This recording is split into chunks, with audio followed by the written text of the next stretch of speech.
You're listening to Brain Power. I'm trying to free your mind, but I can only show you the door. You're the one that has to walk through. You're listening to Brain Power.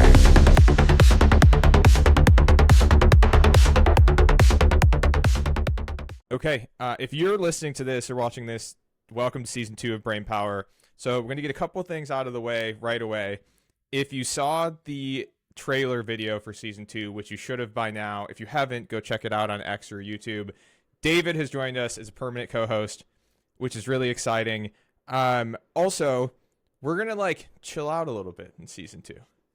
So for those who know Morpheus well, or DAI, I guess, in my little bubble circle that I'm involved in, or anything about me, you'll know that my background was like a Wall Street background. And I tend to bring a level of formality to things where it's not necessarily warranted all of the time.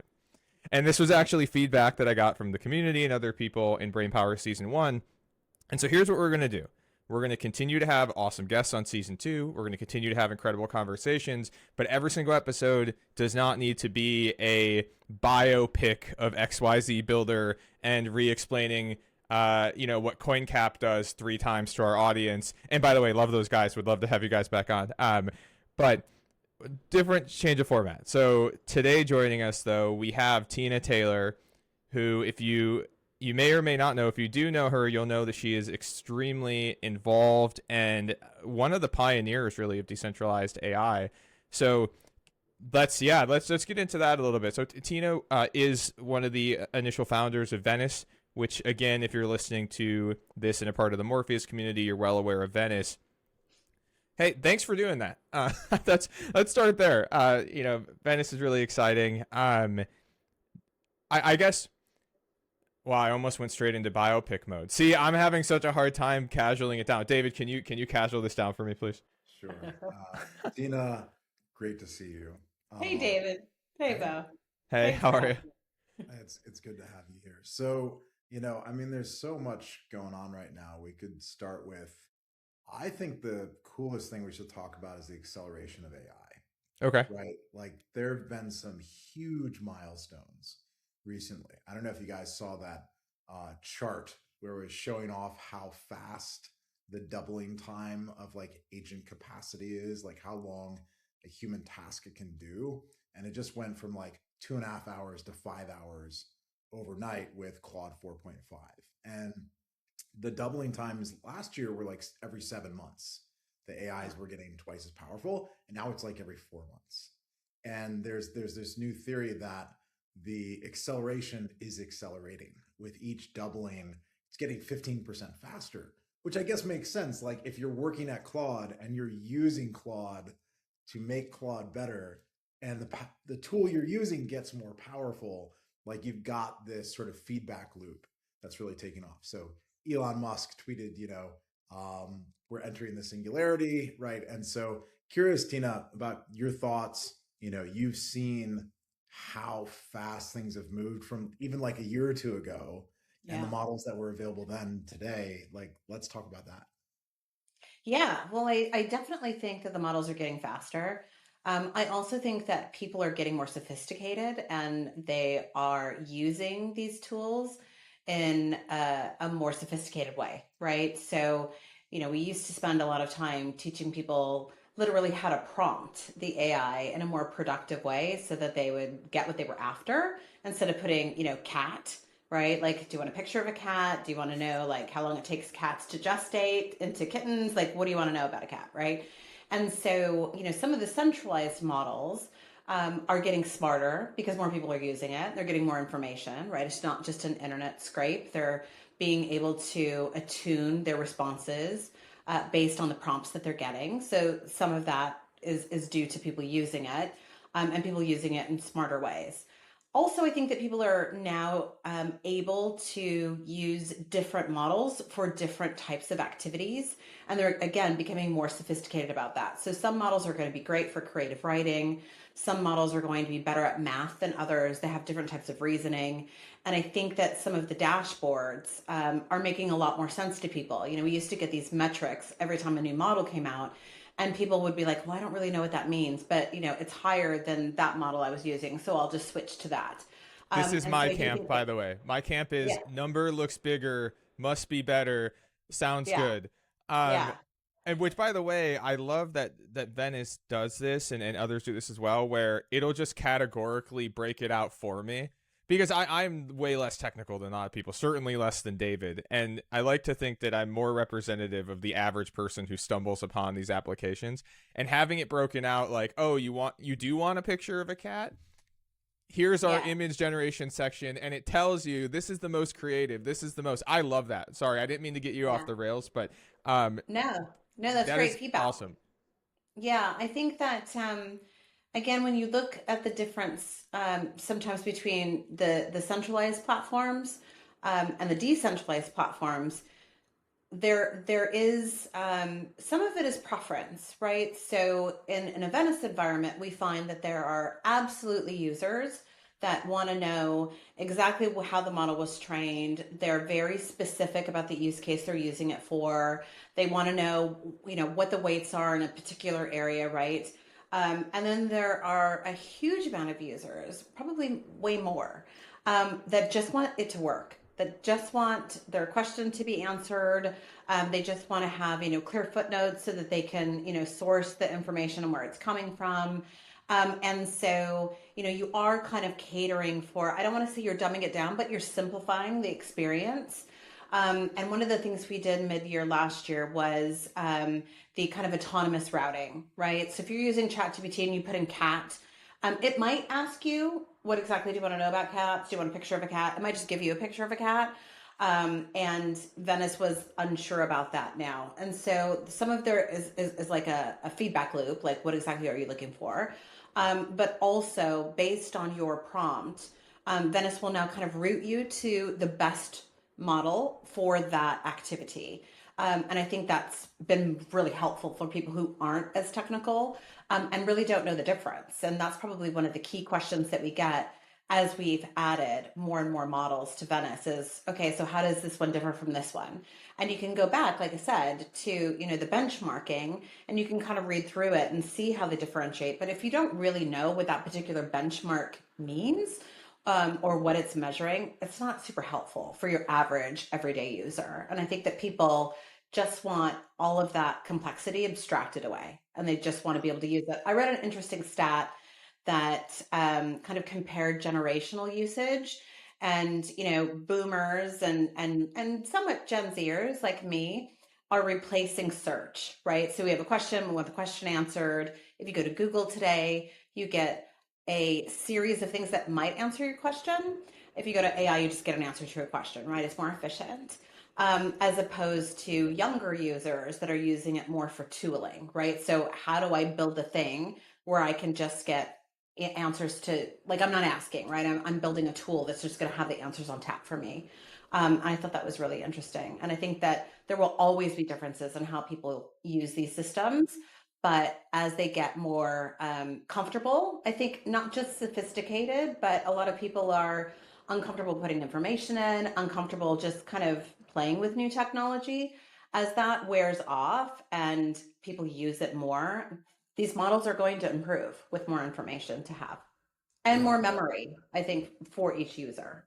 Yeah. And somebody was saying, I think it's summed up well as Claude is having its chat GPT moment, where it's Mm, like it got good enough that it's now easy enough for like the average person to use. And it sort of crossed that uncanny valley where like, oh, it broke and I don't know why it broke, versus yeah, like, oh, it worked and it's just like magic.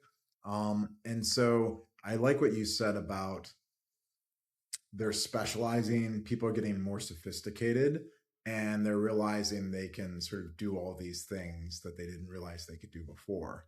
And yeah, so, credit to Claude. And it was really cool to see that Venice added Claude and Gemini and the other models, but in a way where it anonymizes like the usage, right? It's not connected anymore to a single person. But that really changes the game for me because, you know, now I can have one account with Venice and I've got superpowers across all the major AIs, right? Yeah. Like if I want Claude or Gemini or whatever, I've got it all in that package. Like Bo was saying, like it can give me the intelligence of which AI I should even be using, either Yeah. doing it automatically for me or just showing me in the labels, right? So I'm curious, like I think that's going to accelerate things and is really broadening the appeal of decentralized AI because now it's sort of like the full marketplace, not just the open Yeah. source models, but also the closed ones, but in a way where you're no longer put into these silos. Yeah. Yeah. Well, I mean, Venice was created initially with the kind of key ethos of privacy. And a reduction as much as possible of censorship and bias, right? Like trained bias. The bottom line is AI is never going to be unbiased because it's been trained on human interaction. A lot of it's been scraped from the internet. Humans are inherently biased. We have our biases, so there will always be some level of that. But Venice tried to remove kind of the trained in biases that we saw, a couple of years ago where Gemini was making, like our forefathers that looked like they were from, South Africa, right? Yeah. Like that obviously didn't I equate. I look at it Um, like it's so the bias trained models are taking the bias takes from Reddit and then interpreting their own bias on top of it. Venice yeah, is stripping away that second. It's just giving you the raw information from people, right? Like if it's pulling from yeah, Reddit or X or wherever, it's not Venice the bit like the company or the project is not adding its own spin on correct. whatever it is you're receiving. Right. Correct. And oftentimes that's kind of billed as, safety. We have to protect people and we have to, there's a whole bunch of, DEI initiatives and, lots of things play into this, right?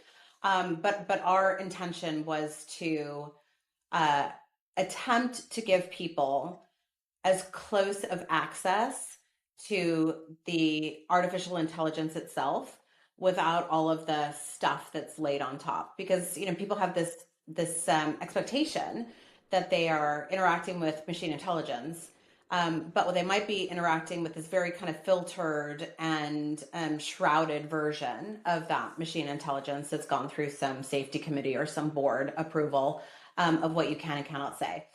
So those are the two pillars. For me personally, I was probably most passionate about the privacy element. I really feel like we are having this existential moment in humanity where our right to privacy, to remain private, and for our information and things like our health care and our whereabouts and how we spend our money and honestly what we think about things should be private unless we choose to share it. And we should be able to permission with whom we share that information. Just because we choose to share, just because I tell David a secret doesn't mean that I expect that he's going to go and tell other people, right? I've shared it specifically with him. And so I think our data should be permissioned in that same way. And so what I think is great about how the models on Venice have evolved, in the beginning, we were very careful to ensure that we could completely privatize all of those interactions. And so if you were using a model like Claude, obviously you were going through Claude and then you would, there wasn't a way for you to use that on Claude and have it be private. So now we just provide people with optionality, which means if you go into Venice and you want to do some, I don't know, pension planning, some retirement planning, or you want to have some lab results analyzed so that when you sit down with your doctor, you can ask more intelligent questions.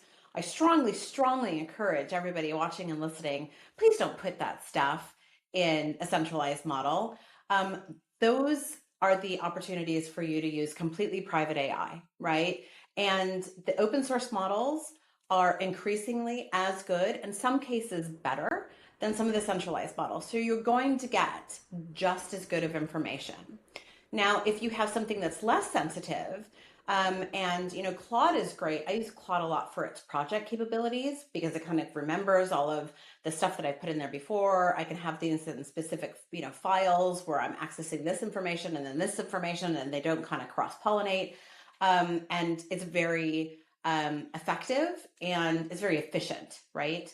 And so if I'm using something that isn't so, that privacy isn't such an issue, then this just again abstracts away that complexity of having to go into another platform, remember another password, then port my information in and out of that platform.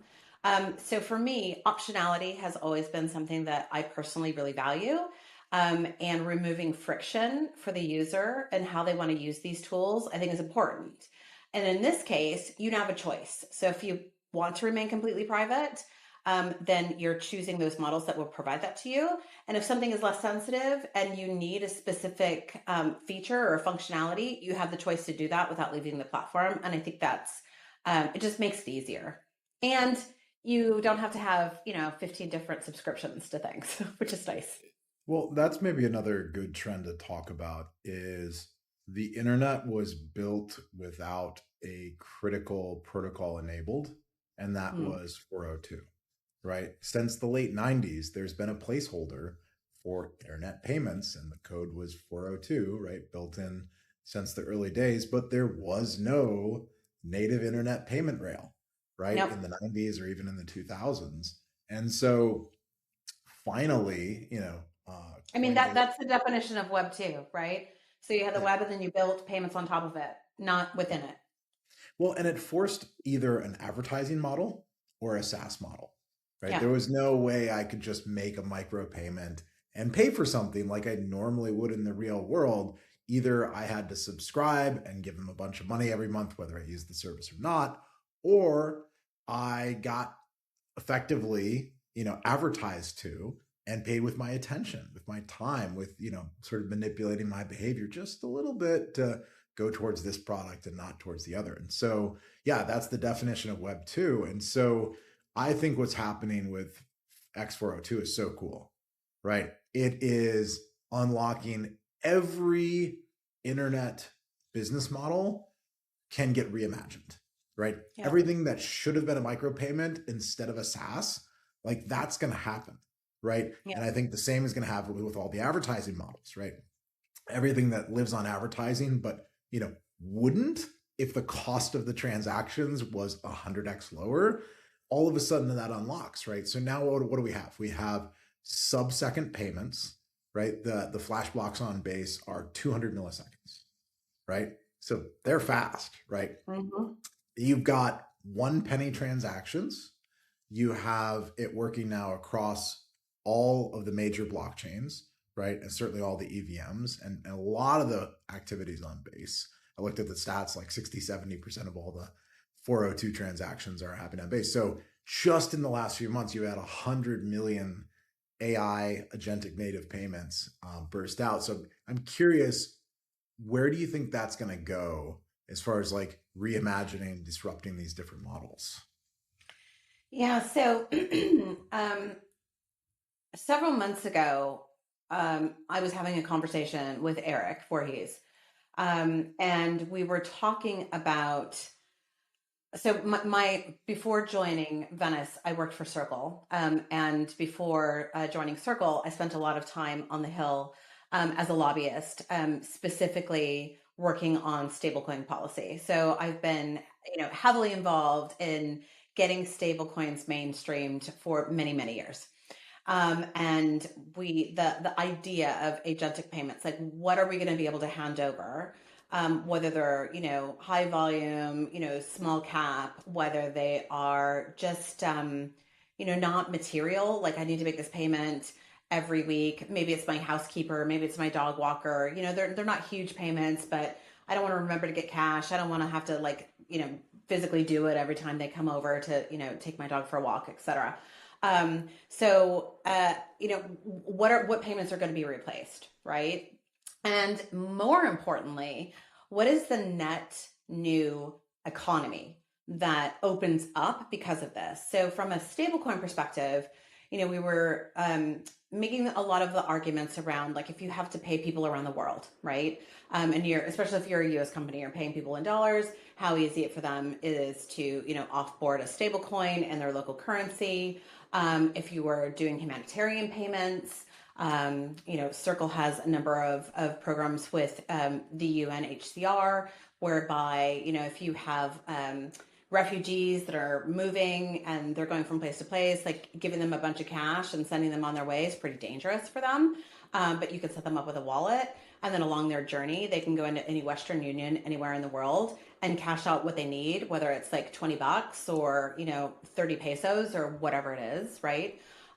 So we knew that there were lots of things that you could replace. A lot of high volume, low value payments for maybe content creators, or royalties for artists on Spotify, that type of thing, right? Where it's just more expensive to make a $4 payment to an app store creator than it is to do that via a stablecoin, right?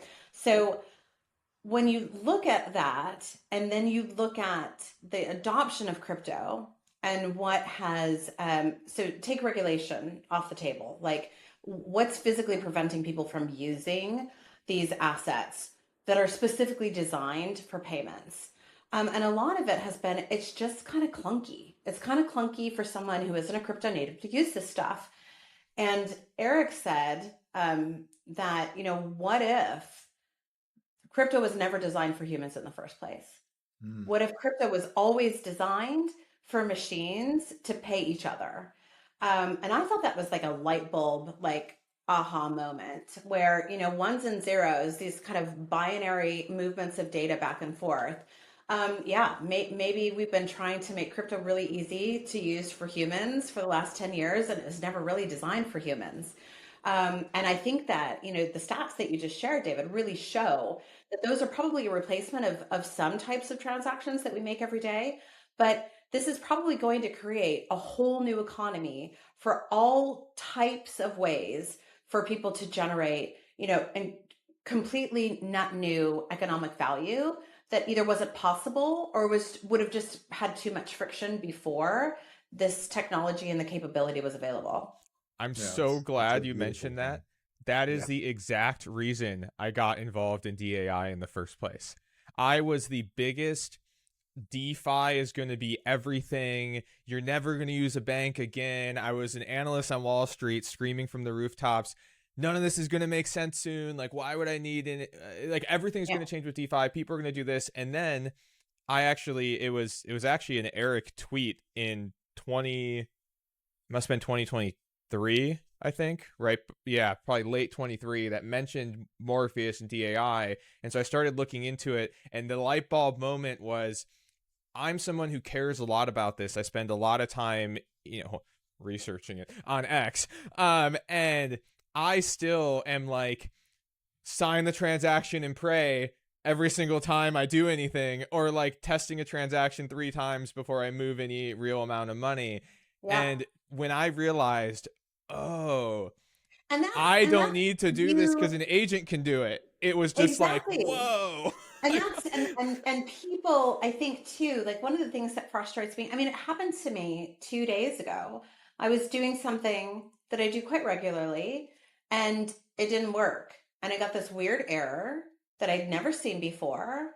And the way that the error was communicated to me also just like not, human language. I'm like, what does this even mean? Like, who are the devs that write this stuff, right? Yeah. I'm like, okay, so what am I supposed to do now? And, is something been compromised?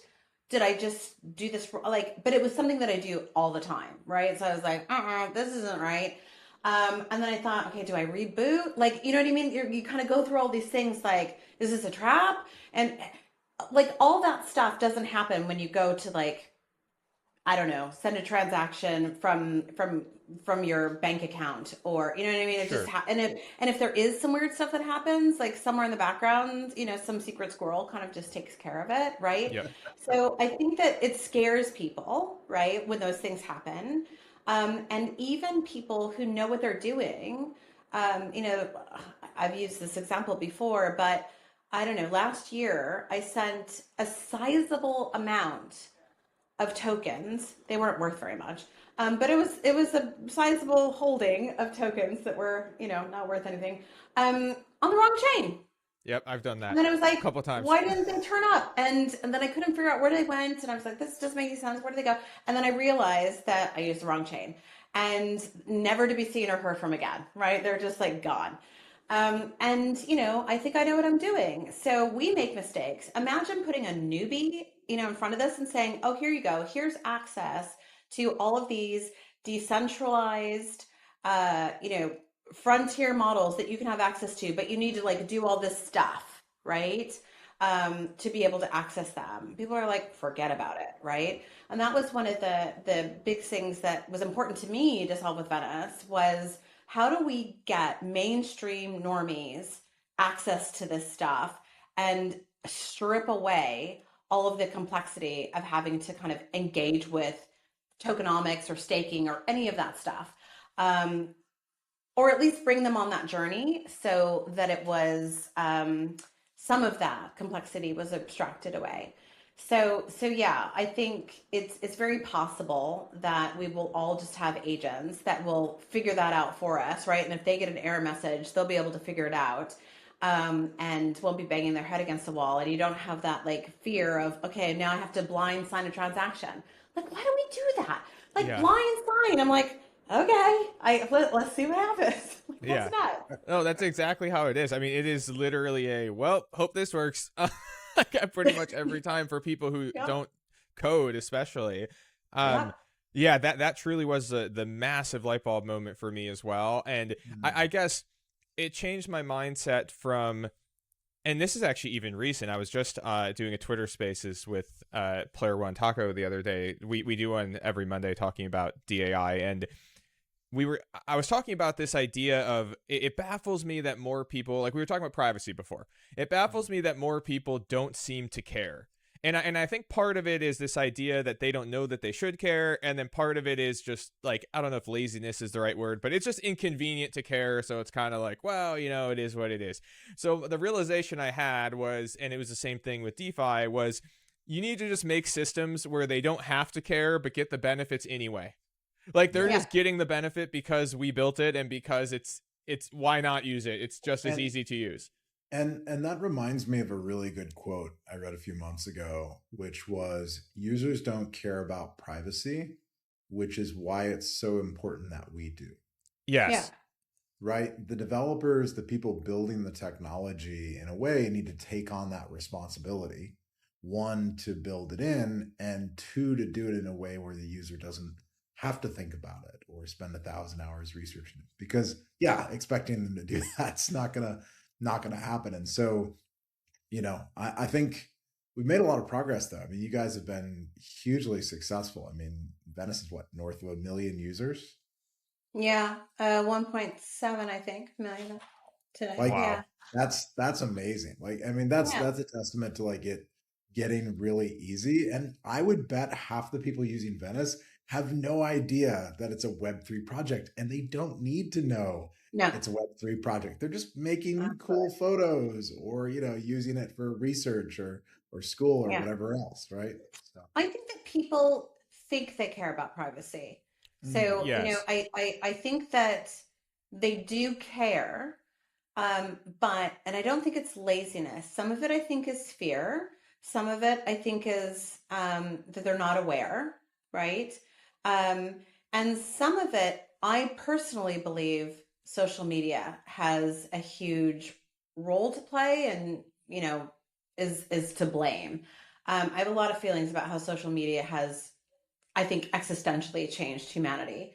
And one of those things is, when I say to people, would you put, like pages of your diary, would you take pictures of your journal and post that on your Facebook? And people are always like, no, why? Obviously I wouldn't do that.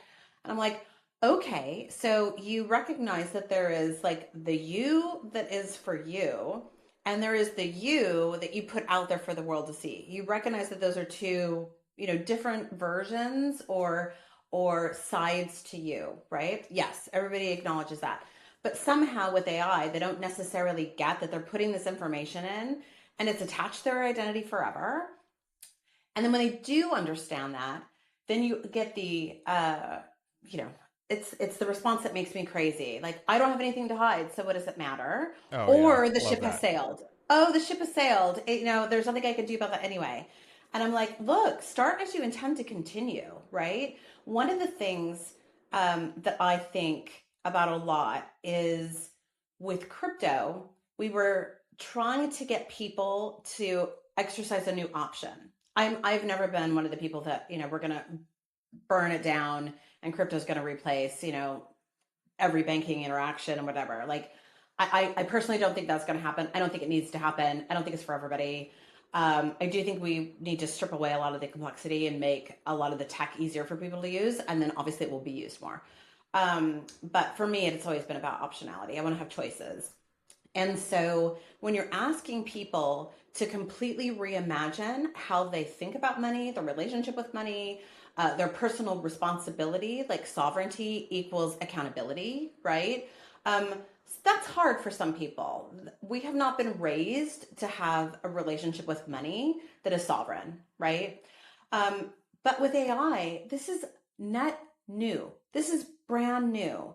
And so start as you intend to continue is kind of the advice that I give to people. And you might not have anything to hide, but you also might be putting information in that today isn't necessarily usable for anybody.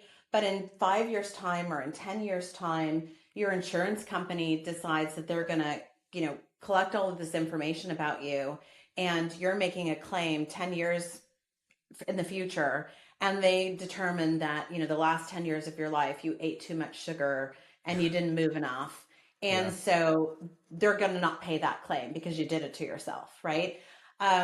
Or I'm sitting here in the UK, and there is a lot of crazy shit going on, right? Where it does feel like Minority Report pre-crime, where we're going to take a look at what you say, and now we can kind of connect that with what you think privately with your AI usage.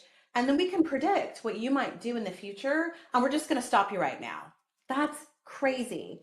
And when I talk to people about this, they think I'm nuts. They're like, that's never going to happen. And I'm like, I hope I'm wrong, but I don't think I am. Can we talk about that a little bit? Because from an American's perspective, well, I mean, we got plenty of problems here. Don't get me wrong. I'm not going to sit on the high horse and say America's got it figured out. But when it comes to the speech argument, all I see are like insane headlines coming out of different places in Europe, in UK included. And you hit it on the head. Like, it's very like Orwellian. It feels very newspeak like. I'm reading there's a book called We that was written in 1921 by what's the guy's name? I'm so bad at remembering authors' names. Anyway, it was actually one of the books that Orwell claims inspired him to write 1984, and it's insane that people were having these same concepts in 1921 that we're having today 165 years later. Sure. But can we talk about what's actually going on there? So are people really being persecuted for social media posts, or are people being much more careful online than they would have been otherwise, like 10 years ago, 5 years ago? I don't know. Well, I'll come back to the second question. So yes, what you see is real. It's actually happening. A lot of people, 41,000 people, I think, in 2005 were arrested and or prosecuted for their social media posts. Wow. So, and literally, you see these clips, and they're real, right? They're not AI, of police coming over, knock on your door, and say, we're here to talk to you because you've offended someone. Or you've upset someone. So now, in addition to being responsible for hate speech is one thing, like inciting violence is another thing, right? Right. But for example, this is the famous one. So the writer from a very famous show in the UK called Father Ted, I forgot his last name. Graham is his first name. It'll come to me in a minute. Lineker, I think. He was in the US. He flew back to on holiday. Mm-hmm. He flew back to the UK, and when he landed at Heathrow Airport, he was met with 5 armed police who arrested him. Now, that's crazy. I mean, police in the UK don't carry guns. Nobody has a gun. So that's a special unit. Only a handful of police are allowed to have guns. And they don't usually meet you at the airport to arrest you. Most police that arrest you don't have guns at all. So they meet him at the airport, they arrest him as he comes through immigration, and they take him to jail. And essentially, there were two posts. One, they were both to do with trans issues, but there was a bunch of stuff going on politically about whether or not necessarily what makes a woman, but safe spaces for women. Mm-hmm. And so our current government administration was trying to force through a bill that basically said that what was being asked for was that like bathrooms, changing rooms, and gyms, that type of thing would be Sure. for biological women only. And the current administration didn't want that. They were like, no, if someone identifies as a woman, they should be able to go into any women's space. And this guy basically said, I believe that women should have safe spaces for biological women only. I mean, it wasn't inflammatory. And that's what they arrested him for. And it got to the point where, because he was a famous person, right? Yeah. So then somehow the US government was like, look, we'll grant you asylum. Come back over here. Yeah. And so he was going to do that. There are people who have been arrested. Another big, famous one was a woman was standing outside on a street. And she was within, I can't remember exactly, let's say 500 meters. So like a block, right? Like a US city block of an abortion clinic. And she was literally standing on the sidewalk, just standing there, doing nothing visibly demonstrative, just literally standing there. And the police approach her and they ask her what she's doing. And she says she's standing on the street. And they say, are you praying? And she says, I might be in my head. And they said, are you willing to come with us to the police station to, be questioned? And she said, if I have a choice, I would choose no. I mean, Yeah. she's very calm. Sure. And they say, okay, well, we're arresting you. And they arrested her for violating a statute that says that you can't demonstrate within, this proximity to an abortion clinic. And the woman was quietly praying, standing on the street. And that is an existing statute in the UK, like that you can't protest within X proximity of an abortion clinic? It is. Okay. Yeah. Interesting. And so some of these rules, the big one that happened in July of last year was the Online Safety Act taking effect. So it passed early in the year, but it took effect in July. And this has raised a lot of challenges because predominantly the platforms that are being targeted are American platforms. And so there are a number of legal challenges being raised. Like you might follow Preston Byrne, who is a very strong advocate for free speech, representing a number of these platforms to basically say, you can't police these U.S. platforms. You can deplatform them. You could tell them that they can't serve, your citizens, right? You could be forced to geoblock, but you can't hold these people accountable for rules that don't apply to, you're out of your jurisdiction, basically. They just keep continuing. And from a Venice perspective, that is kind of challenging for me because I currently live in the UK. As a senior member of that company, if Venice didn't comply with a whole bunch of some reasonable and some completely unreasonable and unenforceable requirements that you just couldn't comply with, then the police could show up at my house and arrest me. And not a lot I could do about it. So yes, there's another thing that's going on where at the same time as some of these kind of crazy Orwellian laws being implemented, there is a minister in the current administration who basically oversees the judiciary. And he is proposing and really pushing forward, despite the rest of Parliament saying this is crazy, to get rid of trials by jury for anything that might prove a custodial sentence of 3 years or less.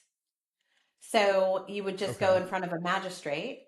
Magistrate judges are political appointees. I'll say they're not Um, elected. Yeah, of course, naturally. no, Yeah. they're not elected. So if you go back to this tweet situation, right? Like I put out this tweet that somebody doesn't like, I get arrested. I can no longer go in front of a jury of my peers to determine whether or not I've done something wrong. Now I just go in front of a politically appointed magistrate, and they put me in jail for 2 years and 11 months. That is wild. It's bonkers. That is wild.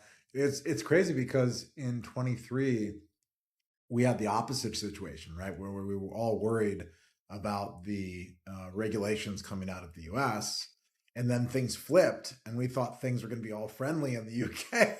And I was envious of you living in London. It's like, oh, maybe I'll have to move over there. And then just things went completely 180 in the political landscape. And now, yeah, to imagine that praying in your head could be a state regulated activity that you can go to jail for. I saw, to your point about pre-crime, there was a clip of the guy wasn't even home. It's just the video from his ring or whatever on his front door. And the cop is delivering a warning because they think he may attend a protest in the future. And they want him to have this piece of paper that, gives him all the rules and regulations about the protest he might attend in the future. And it's like, wow, things are getting special in the UK. And if you couple that with, for me, which is the most concerning policy that is evolving, digital ID. It was interesting. A couple of days ago, I heard Trump talking about the Europeans and the digital ID, and this is crazy. Like, why would you allow this? And I was thinking, yeah, it might be time to go home because it's a big fight here. There are a huge amount of MPs that are completely against this, but the current Labor government wants this to go forward. And we don't vote on things in the same way that you do in the US. So every once in a while, something will be big enough and you'll hear the word referendum, right? We'll have a referendum. Like Brexit was a referendum where the general public was asked to vote on a very specific thing. But for the most part, you vote in the party and the party can just do whatever they want, right? And they kind of have parliament locked up. That's how they win, right? They have the majority of the seats in parliament. And it isn't really a thing here to go against what the whip tells you to do on your vote, right? If you're voting against the whip, you're probably going to get kicked out of the party, right? Because you are like elected into your seat, but you're elected as a member of the party. So it's a little different. Unfortunately, I think it works somewhat similar here. It's just they have a party hat on that says like illusion of choice, basically. But maybe. But yeah, that is interesting to hear though, because I didn't know that's like how it worked. Unless if there's a referendum, there is no actual democratic vote happening. Right. And this is like a huge concern with the digital ID thing is the lens in which it gets pushed, right? So in the U.S., it's about the kids, Tina. It's about the kids. We need to stop kids from being on Facebook, and if you won't KYC every single application that you use, you hate children.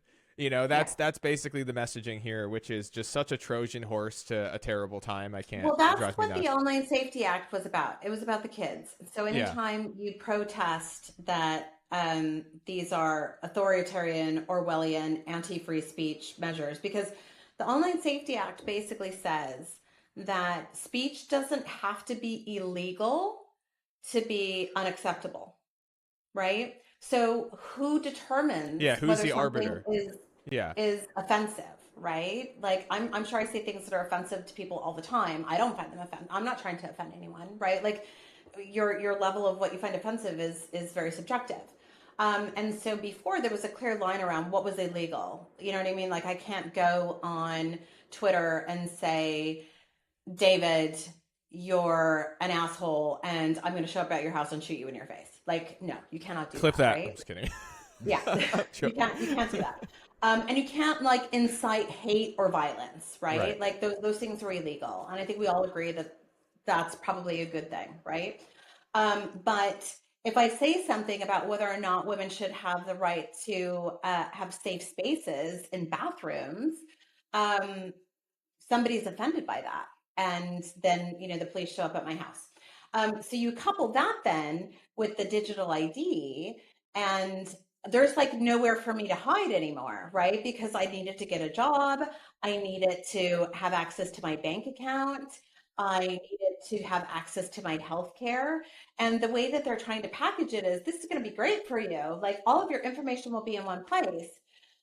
That's not great for me. It's also not great from a operational security perspective. Like they've already demonstrated that the one login system that they're going to use, you'll love this, it's one login, has been compromised already, right? And it hasn't even been rolled out. And they don't even acknowledge that this has happened, let alone put in place a fix.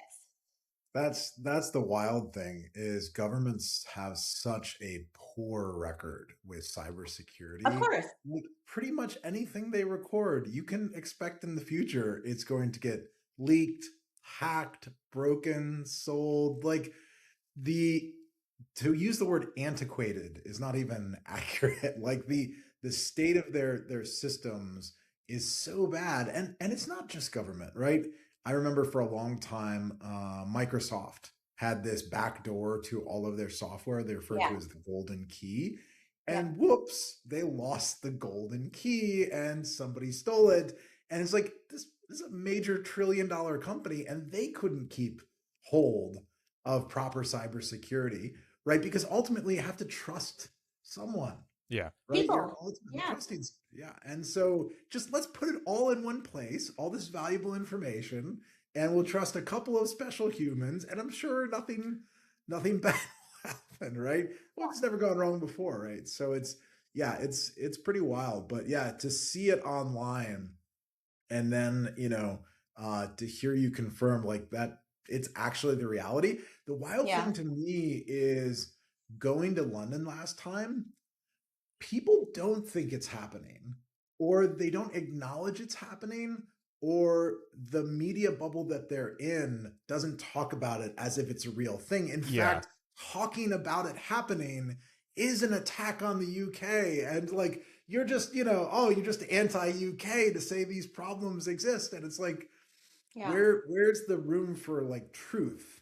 And how do we get that, right? Well, Because if we lose that that, goes the back world's to the whole nothing. censorship thing, right? And so you think that I have been saying for years that like the BBC is touted as being unbiased. And you ask your average British person, and they'll say the BBC has no bias, it's unbiased. And I'm like, okay, first of all, that's a mathematic impossibility, right? Yeah. Because A person people wrote work this. there. Yeah. Exactly. Yeah. And people are not without bias, right? And so that can't be true. And my experience, especially as an outsider, I've lived here for 20 years, but especially when I first moved over, I would watch things and I'm like, well, that's not unbiased. Like, for example, this is a very innocuous example. My first Olympics here, I realized that they only show you the British competitors, so you don't Oh. actually see most of the medals because the British aren't winning them.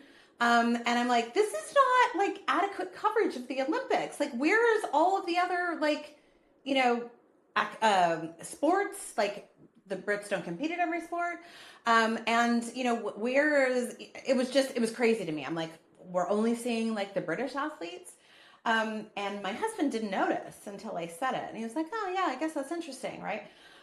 So the BBC has had a number of things, like three major things in the last few months, where they've been caught like blatantly red-handed doing something obviously very biased. Like a Yeah. person made a decision and something happened. And these things aren't generally one person, right? Like the big panorama scandal that, Trump is now suing the BBC over is probably the one that most people have heard about, right? They basically edited two clips, spliced them together to make it sound like Trump said something that he didn't actually say, or the context was completely lost, right? And it was just so obvious. It was so obvious. Now, that would have had to go through a number of approvals before that program went live. So when these things happen continuously, then I do think people start to notice, like, oh, okay, well, maybe we should question what we're hearing, because the stuff that I'm telling you about, the BBC just doesn't cover it. Yeah. They just don't cover it. It's just not on the news. Yeah. I And so say this your to average people. person that David talks to when he comes to London will be like, oh, you're a crazy conspiracy theorist. That's not happening. And you're Yeah. like, it's totally happening.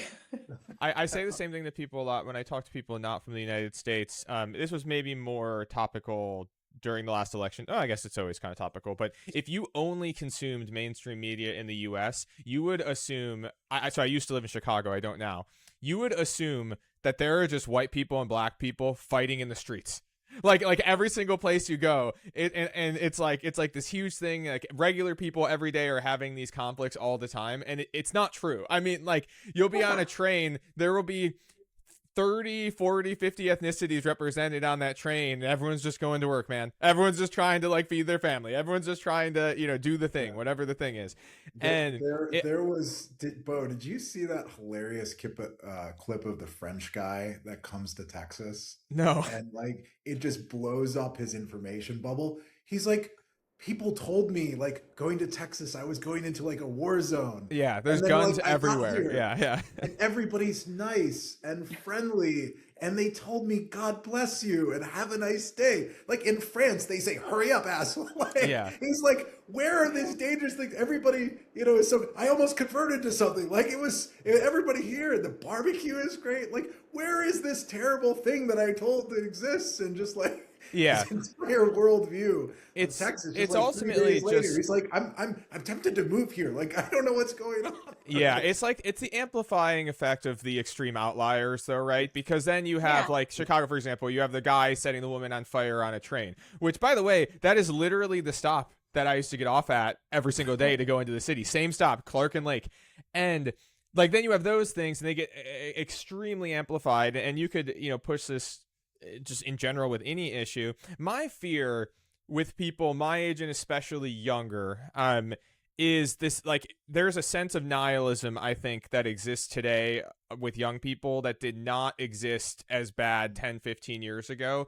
And it kind of comes back to what we were talking about with AI. There's the whole group of people that are like, well, privacy doesn't matter because who cares? They already have it anyway. Like there's nothing I can do. Let this happen. Let that happen. And that freaks me out, is when you have this level of nihilism, that is what ultimately drives the control at the top, because now there is no pushback. I mean, there's so many things happening right now that like we all know are unacceptable. Like everything you just said about language and free speech in the UK, any reasonable person knows that that's unacceptable, but we're letting it happen anyway.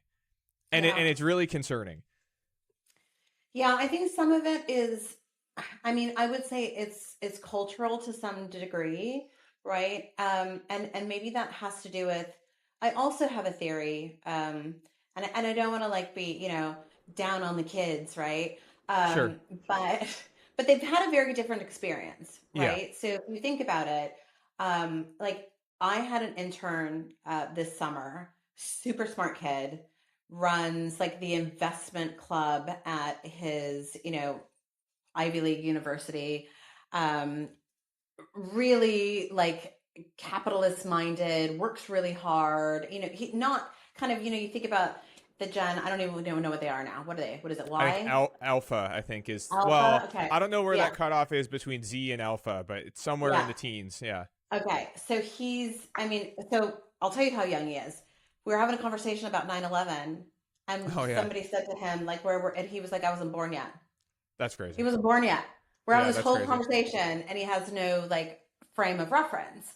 And I do think that a lot of the acceptance that our privacy wasn't, that we were going to be less sovereign, happened around 9/11, right? Yeah. Because we were going to The be Patriot protected. Act and It's yeah. never going to yeah. happen again, right? And so I think that it gave governments, and I don't think this is a right or left issue, because there are certainly things like we're talking about the Labor government, which is very left, right? Mhm. And I would say they're even left of left, in my opinion. They're pretty far on the left. Other people might think that they're just normal left, right? But some of this stuff, the Online Safety Act, started under the conservatives, right? And so for me, this is just about control. Like, how do we control these people and we feel like we have less control and these things happen. And some of it, I think, maybe is good intentioned. We as a government are supposed to protect our people, right? We're supposed to make sure that they have like, energy and food and housing, and that, they're not going to be invaded by foreigners that, rape and kill them, right? Like there's a few key things that government is supposed to do. So, if you give them the benefit of the doubt, right, from their frame of reference, it will be easier if they have all this information, and then if somebody really is a bad apple, they can intervene earlier. If policies need to be adjusted, they'll have more information with which to make those monetary decisions, right? You can make some arguments, right? But ultimately, the kids the kids turning 18, getting ready to vote now, don't have a frame of reference of what life was like before that, Yeah. right? And equally, they have been living their lives out loud since their birth, right? So the whole idea that things might be private, like, you hear these crazy stories about kids experimenting with whatever they're experimenting with. Somebody takes a video, it's all over school, the kid gets canceled, the family has to move, like stuff like that happens, right? That did not happen to me and David, right? Like I did stuff in high school that is gone forever. No one will ever know. And I have that privilege, right? So we remember what life was like before that. And I think for them, life was never that way. So I think that's where some of that nihilism comes from. And I also think that they feel a little bit like, what can I do about it anyway? Right? It feels like the problem is so big. But when you look at other cultures where they've had enough and they just revolt, right? And I have been spending a fair amount of time, especially about digital ID, on Twitter, kind of shouting into the void, saying, British people, you need to wake up. You literally need to wake up, because this like keep calm and carry on and don't be a bother is going to completely annihilate, any of your freedoms. I mean, I can leave. I can just pack my stuff and go home, right? Yeah. But for the majority Many others of British can't people, though. do Yeah, that. most. Yeah. Yeah. Well, and I want to double click on the whole 9/11 thing, because that really was the watershed moment, Yeah. right? It wasn't the, the tragic death of thousands of people or the buildings in New York. The worst effect that it had was the effect of the Patriot Act and effectively destroying long established sort of norms for privacy and surveillance that the US had for, hundreds of years. And to see that swept away, to date myself, I was 9. To date myself, in 2001, I was 16. And I was enough of an economics and history nerd that I knew the Constitution pretty well. And when I saw the Patriot Act, I was like, doesn't that fundamentally violate the Fourth Amendment? Like, don't we have some guarantees against search or seizure unless like there's a lawful order, or a judge, gives a warrant? Like, to see that all swept away was like, oh, they can just take away like any of these things that are written down. Like I naively as a kid thought, oh, like I really do have freedom of speech, privacy and things like that. And I was like, wow. So everything I say from now on will always be recorded, always be searchable, always be held against me in the future. Got it. Yeah. Like, and I went almost into like a hermit mode. I was like, that's really wild. And I don't know what to do about it. I didn't know about encryption when I was 16, so I didn't know technology was going to offer an answer. But that sort of set in motion a whole lot of things, right? And that's where you got, a lot of people politically awakened, and they started searching, and they're like, oh, well, none of the mainstream parties are going to do anything about this. They're all on board for more government control. Yeah. Right? Well, the And it best wasn't chance was Edward until- Snowden. I mean, Yeah, that was the I was best chance. just gonna say that. Yeah, that was the big wake up that I had, because I was still a fairly young child when 9/11 happened. So it was more Edward Snowden, which I think was 2012, if I remember correctly. Yeah.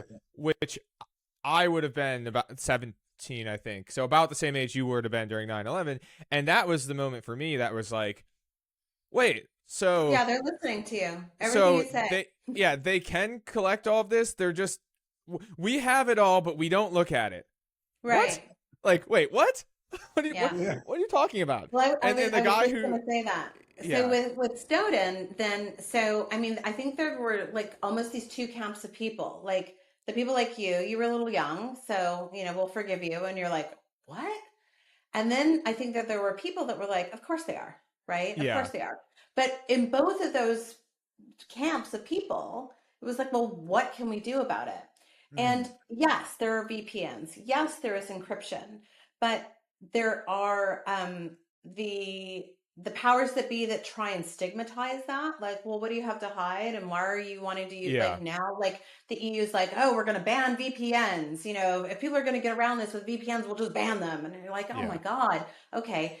Um, but some of these tools do exist, but they're not easy to use, right? I remember right the yeah first time I used Tor and I was like, oh, sweet Jesus, if I have to do this every time I go to do a like search for something, like this isn't feasible. It's really slow. It's really clunky. In AI, we have the same challenges, right? So people are like, how are you going to prove what Venice is doing is private, right? Because there's a little bit of, trust us, bro.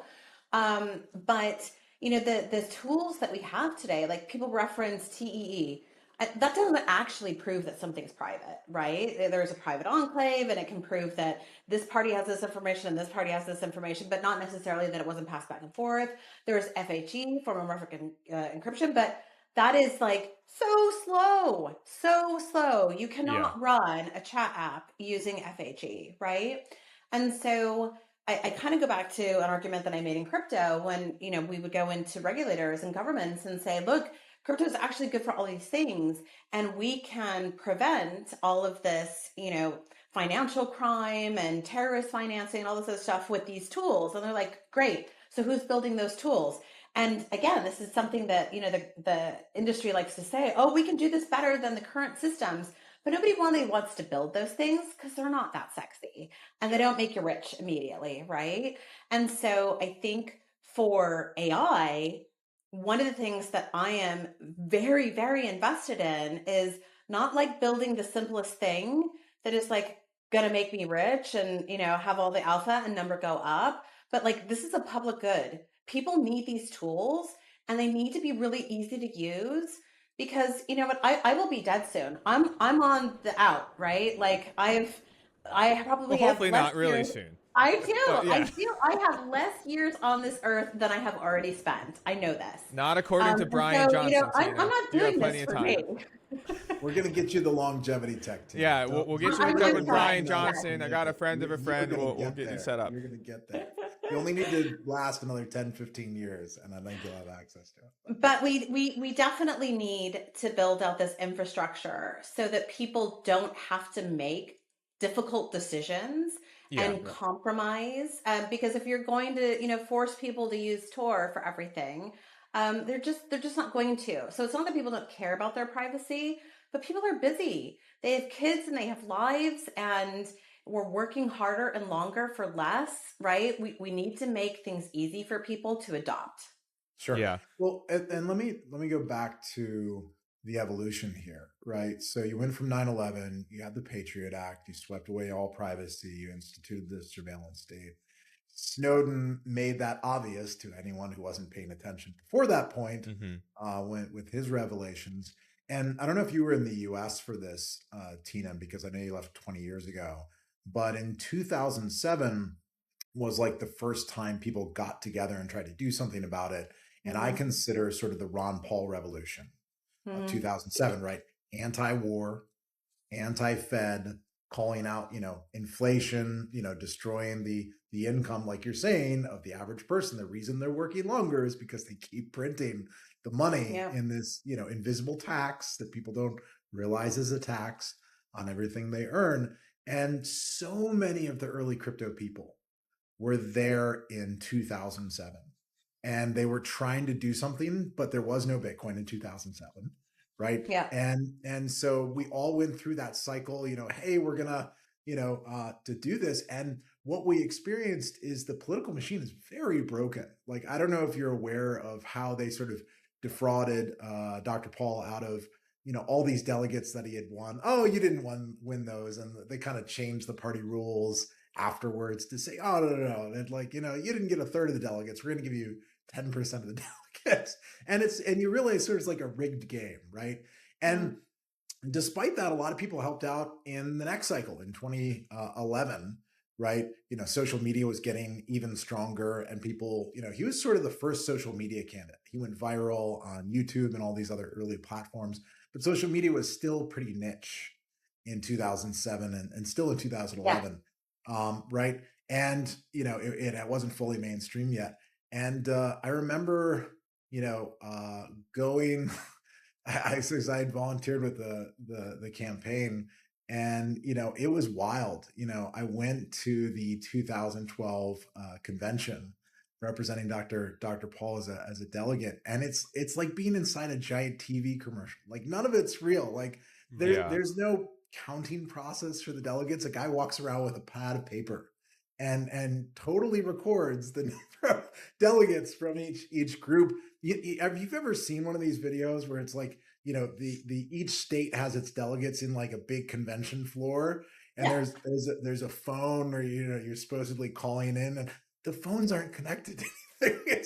It's a prop. Like, and the wildest thing was when the actual speeches came around, all these new people flooded into the convention center. It's like, oh, these aren't delegates. Who are these? They're like, oh, they hire college cheerleaders to come in and fill the room and pretend like there's people and energy. Like, I was like, I'm inside a giant commercial. So I sort of realized, it's political theater, David. It's entirely political theater, which is wild to see from the inside. So one, I realized it's non-reformable, right, from the inside. And so it was in that same year in 2012 that a friend told me about Bitcoin. Right. And then you finally sort of had hope. It's like, okay, there's something I can do about this, because that's what I think most people are stuck in is they've tried one or two of those avenues. I tried voting, like voting harder is not gonna get me the solution, right? Or you even went into politics and tried to get the candidates through, and you realize how the political machine works, and like, oh, that's not gonna work. And so I think that's what discourages people, but they want real hope. They need something substantive that isn't, just theater. They want something real. A couple of years ago, I spent a lot of time in the policy space, and the committee that kind of attracts and goes out and looks for new candidates for the UK Conservative Party.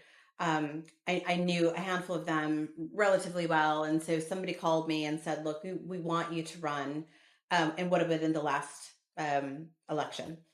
And I was like, oh, maybe, no, we need somebody that, understands technology, somebody that can, help from the inside with some of this crypto regulation stuff. And so they were really selling it to me. And I had never really considered running for political office previously. And I thought, well, again, if this can be a public good, if I can, be of service, you don't make a lot of money, right? You work really hard. It's unlike being a congressperson in that you don't even get like funding for your staff. So each MP basically runs their own office. Like it's a little company, right? And so you have so much money and you got it. Like your average MP probably has a staffer and a half. That's it. Unless you're on a bunch of committees, maybe if you're a whip, you get a little bit more money, well, you right? just have to vote what the party says anyway. So why would you basically, right? And show up in your constituency once a week and talk about potholes. And so I thought about it a lot. And I was very torn. And in the end, I decided that I felt like I could be more useful outside than inside, because I'm not the type of person that is going to vote the way the whip tells me. And I'm not the type of person that's going to vote on something without actually understanding what I'm voting for, right? That's my favorite in the U.S. We have 3,000-page bills being delivered to desks 10 minutes before the vote. I can't wait for AI for this. I cannot wait for someone to build an agent that just reads through it and tells everyone right away. Well, don't even get me started. This is the worst. Yeah. So, but this, as the cycle has gone full circle, and somebody was saying to me, oh, do you wish that you had, shown up and participated? And somebody that I've seen get really politically active in the UK is Peter McCormack. I'm sure you guys have heard of Peter McCormack. He's, a staunch Bitcoin advocate. It's kind of where I knew him from originally. But he's gotten to the point where he's like, I just opt out. I'm like not participating anymore. This country doesn't work. Like he's starting this whole campaign, just like I opt out because you can keep voting, like you're saying, David. You can vote harder. You can, participate. You can run for office. You can do all of these things, but ultimately, somebody's going to win, and that person is going to be in government, and the government is just going to continue to grow, and they're going to continue to try and control, and they're going to continue to try to protect their job essentially, right? So you were saying, Bo, like, can it be fixed? I mean, maybe, but I almost feel like you have to burn it down and start from scratch. And I was watching a news show yesterday with, again, a bunch of, I don't know what are the Gen Zers. I don't think he Sure. was alpha. He was a little older. And they're saying that they're just not going to vote because they don't believe in democracy anymore. They don't believe in democracy anymore because it doesn't exist. It's all bullshit. It's political theater, David. There's no line attached to the phone. The phone is calling no one. And instead, they think that we should be focused on a way to make dictatorships benevolent. Kind of like Singapore style. That's kind of the Vitalik model. I feel like Vitalik kind of leans to that a little bit. And I love Vitalik. I'm like the biggest Vitalik stan of all time. I don't even know if I can have him on the podcast because I'll just sit and listen to him talk for 5 hours and I might not say anything. But anyway, not sorry for the ricochet shot, Vitalik. No. But yes, there is the a thing, cohort of young just people opt out because they don't know what to do, right? Yes. And going back to the privacy thing and the AI thing, you have a conversation, like I have this conversation regularly, which I find disturbing that I have it regularly. Whenever I bring up privacy, your average person will say, yeah, like when you search for something and then it pops up in your Instagram, that's weird, right? They're listening, aren't they? And so I say, yes, Yeah. Joe, they are listening. That's absolutely why that's popping up in your Instagram. Doesn't that bother you? Wouldn't you want to? I can show you how to put some things in place so that happens less. And they're like, oh, you know what I mean? It's just overwhelming. They're daunted. Yeah. Right. And again, they think, well, it's all for naught. It's just going to happen anyway. So I think, our job is to make there be to make possible optionality that doesn't make people feel stupid, that doesn't make people feel scared, that actually works, and provides an alternative. Like that's on us because the average normie, like I said, has kids and jobs and they're doing things that like, digging ditches and making sure that power companies work and, checking us out at the grocery store. Like those people need to be doing those things, right? Yeah. This is our job. We need to build this. So we're doing that on the digital side. I'm really inspired also what Balaji is doing on the physical side. So you talk about the idea of opting out. There's this concept. I don't know if you ever read the book about voice and exit. And it's like, okay, I can use my voice inside a governance system. If that fails, the ultimate thing is to exit, right? And so I love this network state concept that like, all right, well, if the current system's not working, let's opt into these new systems that serve us better, right? Yeah. That use Web3, that use smart contracts, that have, digital identity built in and all these things, right? So what he's doing with the network school, I got a chance to go there last year and speak at the network school, and it's pretty impressive, right? I mean, his thesis is it's easier to build a new San Francisco than reform the old San Francisco. Yeah. And I think he's right about that. Yeah, I think so too. The dysfunction that's going on in a lot of those places. And that happens domestically too, right? You've seen the migrations from San Francisco to Austin, from New York to Miami. Like they're pretty striking. And it seems to be accelerating. You've seen even the New York Stock Exchange move to Texas, right? These major financial companies, are like, hey, maybe I can't be in New York anymore. And they're dipping the toe, right? First they incorporate, then they open the office, then they move some staff. And the same thing is happening in California. I don't know if you guys saw that wealth tax that they're proposing. And it's like, hey, one time, just a one time 5% confiscation of all your wealth, including unsold stock. Yeah. So Oh, the unrealized unrealized gains. And gain it's like, taxation is my favorite too. I love that one. Yeah. there are 214 billionaires in California, and I jokingly put up on X, like, I think it's only fair that Texas and Florida split the billionaires, like Yeah. the young ones into crypto and AI that come to Texas. The one the Web 2 guys, they can go to Florida. That makes more sense. The demographic's a little older in Florida. Sure. That fits there. But like, that's the migration that's happening. I saw one estimate. It was something like $500 billion in wealth moved January 1st out of California. Yeah. Well, I'm sure in New York we'll see these, this too now, I'm sure. right. With some of the new stuff there. Yeah.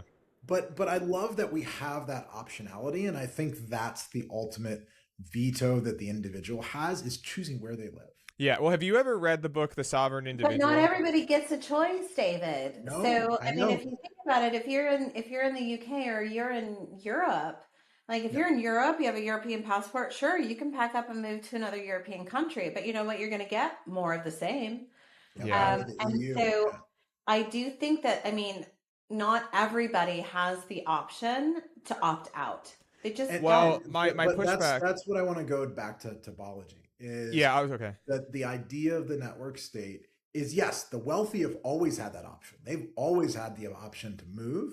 How can we lower the barrier as much as possible for the average person to also have that choice? Yeah. And I like what the concept is let's make it so there's sort of these bastions all over the place, either carve them out as charter cities or special economic zones, but really give people an option where they already are, right? And probably the best example, and I'm really inspired by what's happened with Prospera and Honduras, right? They had a constitutional amendment. They said, hey, we're going to build these economic zones. People can move there for prosperity. And Prosper raised like $50 million during the ICO boom and actually used the money to build a charter city that is now housing a lot of locals who have jobs now, and they've bought hotels and buildings, and they've built, a real, option for local people that want to opt out, and they don't have to leave Honduras to do it. They don't have to cross a border. They don't have to go somewhere else. And so I think if we can see more and more of these zones and they're sort of weaved together, right? You've got this archipelago of zones globally. That could be really, really interesting, because then it solves, like you're saying, the question of like, how do we bring access to people to have that choice, right? I mean, that's what transformed China. People forget it was the economic zones in China that brought 800 million people out of poverty, right? As soon as they had a choice, they didn't have to leave China. All they did was go from the countryside where they had no opportunity, and they flooded into these cities that had jobs and opportunity for their kids, right? And so, I think the more we can push that type of model with this network state framework, I think is great. I went to the conference in Singapore just a few months ago, and you had major protocols now saying that that's the direction that they're going to take. You had Zcash, Base, the folks from Telegram and others all announcing, hey, we're going to be a network state, which is really interesting because it's taking the private property ownership aspects of crypto and sort of combining it with this social graph, this idea that we're going to bring it into the real world. And it's not just going to be digital freedoms. The ultimate form of this is we want physical freedoms too. Yeah. So, David, I just recently had a really similar conversation with people that I love and care about very much, explaining this concept. And basically what I was saying is we need to get used to the idea that you do not need to organize yourself based on geography. You can organize yourself based on whatever you want and have financial incentives for doing so. And the example that I gave is, because I agree, Teana, like not everyone has that choice as an individual. Most people don't, in fact. It's not only do most, like very few people do. So the example that I gave was if you had a Catholic Church DAO, and the idea is instead of necessarily tithing to your individual church that you attend, you're actually tithing to every single person who's aligned with that. And however that alignment gets derived is like, any individual group could determine that. but you would be subsequently supporting those people who share that core value that you do, no matter where they exist geographically. And that was just like the most pertinent example I could give someone, because it's something that most people donate to regularly, you know, whatever church they're attending. But you could apply that to anything. You could apply it to your job. You could apply it to whatever political affiliation, whatever cause that you have. And there's a great book for anyone listening who hasn't read it called The Sovereign Individual. It's one of my favorite books ever. And it was written in 1997, before real digital money, before Bitcoin, before the double spend problem. But one of the concepts that comes out of it, and one of the core concepts that I love, is this idea that if you can strip the value, you can strip the money away from the state, it is now the state's obligation to attract the value. It is not the individual's obligation to stay within the state. I mean, you see, like in China's a good example. How many times has Jack Ma just like gone missing?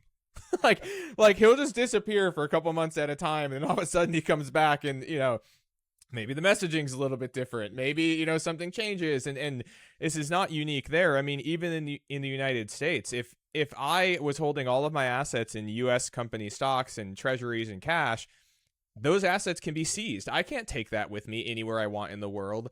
But if I'm somebody with, you know, $50 billion of Bitcoin or whatever digital asset that is, you know, permissionless and can't be seized, at least within reason, it is now the state's objective to make sure I stay there, not my objective to be subject to the state. And that's the only way I see this being solved. I see... And if you somehow end up listening to this, Eric is the exact type of person, Eric Voorhees, in my opinion, who should be a leader of a network state political. I don't even want to use the word political, because it's like a politician's a dirty word that he doesn't deserve.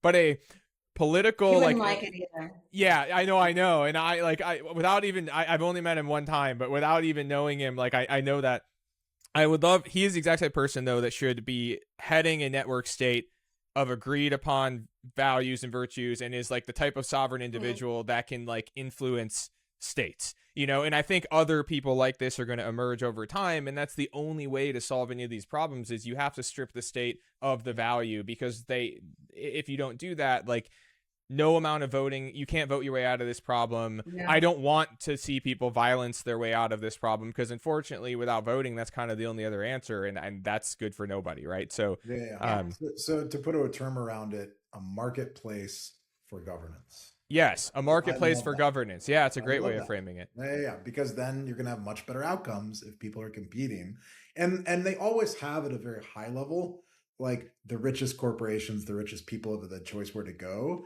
But you were able to sort of have this inertia of most people just kind of had to go along with wherever they were born. But all of a sudden, for every person to have that choice, the market forces are going to be way stronger, right? And I agree. I think that's where real reform is going to come out of, is because the places that don't adopt this, they're going to go broke, right? And they're going to get outcompeted by places that do adopt, you know, a friendly approach, right? So... yeah. Is El Salvador going to be the world superpower in like 10 years? Well, I mean, it's pretty amazing, the transformation there, to see it now one of the safest places in the world. I think that they ended the year with like 0 homicides. Oh, really? That's crazy. 0, and going from one of the most dangerous places in the world to one of the safest, has been an interesting transformation. You know, I think there's more they could do on the market side. I think Argentina is the other big story. Right, they have really gone free market, and now they've got one of the fastest growing economies in the world. Right, I think they clocked 5%, 6% GDP growth this last year. Poverty has fallen from like 45% to 25% just in 2 years, and inflation went from 200% to like 25 on its way to 0. Yeah, right. And so you can see these policies are working for anybody that has access to the internet, and especially X, you know, they can see this stuff is happening. So, you know, and just to give credit, you know, Coinbase, I think, is one of the companies I respect the most, because Brian has always been very clear about their mission as economic freedom. And like, that's all they're about, right? And they were one of the first to sort of get rid of this like activism inside companies that like try to distract the company into other random initiatives. He's like, no, this is our mission. We are doing something that will positively impact a huge number of people. And that's all we're going to do. If that's not your mission, you should go work somewhere else. And like 10% of the employees went somewhere else. And Brian was like, great, now we have all the people aligned with our core mission that really matters. And so I'm not surprised that they're the ones pushing X402, right? And have gone from, hey, yeah, we're a company, but we want people to use Base and use it on chain and for it to be as decentralized as possible. And so you're like you're saying, but you do need that leadership where it's like people that are on mission for a particular value, and then people can get aligned with them and support that. Yeah. So it's really cool to see. Really, really cool to see. So on that subject, I do want to get into Base a little bit today. So looking at the numbers, I've been pretty blown away. So I went to Argentina for DevCon, and I would say like 80% of the people I met were building on Base. And it seems like they've really captured a lot of the network effect for AI builders, not just because XO402, but if you guys have followed AgentKit, they basically built all these tools that made it easy for people using agents to interact with wallets, to make them secure, to handle all sort of the different access of permissioning. And so, I'm curious how fast we think that's going to evolve. It started as, this effort by Jesse to sort of build another layer 2, but it seems like it's really become a movement, right? And it was cool to see them on stage in Singapore talking about the network state stuff, because it sort of gives me a taste of the broader vision that they have. And now they've launched their Base app out of beta, and they've already got like 1 million users. So I'm curious, Tina, I think, you played a role in, thinking through for Venice, like, where do we go with which chain? I'm curious about your philosophy behind that and why you ended up with Base. Yeah, so I'm personally very attracted to action. And so I'm also not someone that is has been very tribal about one protocol over another. And I think anybody that knows me well knows that I am a um, huge and undeterred lifetime Bitcoin advocate. But equally, I've never been, I think, so staunch about Bitcoin that it would make me a maxi for Bitcoin to the expense of all other protocols. Because I'm very attracted to like things working, right? I want things to work for people, and I want us to be able to solve problems. And maybe Bitcoin isn't going to be it might be the first, but might not be the absolute best for high volume, low value payments, for example, right? And there's nothing wrong with us innovating and coming up with other tools that enable that better. And so, when you look kind of across the different protocols and what they were doing, I think that a lot of people might have equated AI. I don't necessarily know about decentralized AI, but AI with Solana, for example. And there were certainly a lot of like AI, agent like tokens and meme coins and that kind of stuff, which brought a lot of visibility. So again, I'm not anti meme coin. I think it raises awareness in the same way that maybe, NFTs did. Do I think NFTs are dead forever? Probably not. Will they come back in a reinvented way? I hope so. Because I think that the fundamentals around NFTs to be able to tokenize unique things is very poignant, right? It can solve, like you can NFT your house and be able to sell that much easier than you can do it today, right? So when I looked at Base, to me, there were a few things that were very unique. So yes, there is quite an active community, but it's a community of builders that are building things. And so one of the things that we saw recently with the Coinbase's announcement of kind of like basically what's next, what's coming, mid December, I guess it was, is just this push toward action. And a lot of these things are definitely centered around base. And you look at things like mini apps, right? You know, people can create mini apps, put them on base, people can use them. You know, the content creator environment, I think, is a little bit unique to base. But for me, building an AI company, there was across all of the chains, the most concentration of AI companies that were producing something, right? So it wasn't just like a concept or a meme or, you know, one bot that was doing something cool. And I'm not trying to devalue those things, but there was, you know, a quantum of like stuff being built. And maybe it's not like the best stuff, right? But it felt like decentralized AI builders were aggregating toward base. So that was one, like, you know, you surround yourself with the company that you want to keep, right? And so that felt like that was kind of our tribe. And then secondly, base is just very efficient and it's very cheap and it's very fast. And it felt like to me it was being created to be a public good, right? And again, I go back to, I do believe, I know this sounds corny, and maybe it'll sound like I'm saying this because I'm a woman. I do think that we can like do well and do good at the same time, right? Yeah. And I think that for humanity to continue to flourish, we need to. And so the fact that you could have this high throughput at a very reasonable cost and it worked most of the time, that's the other thing. You're building, you know, a platform, and my platform was going to be, you know, directed at like mainstream users, like everyday normies. And I'm an ex-banker too, Bo. So, you know, for me, like the thing has to work Yeah. like every time, Yeah. right? And you know, some of the other chains, you know, were having problems with uptime and things were going down. And I just felt like, you know, base really had that somewhat solved. Like they didn't seem to be going down and they were aggregating where this value is being built.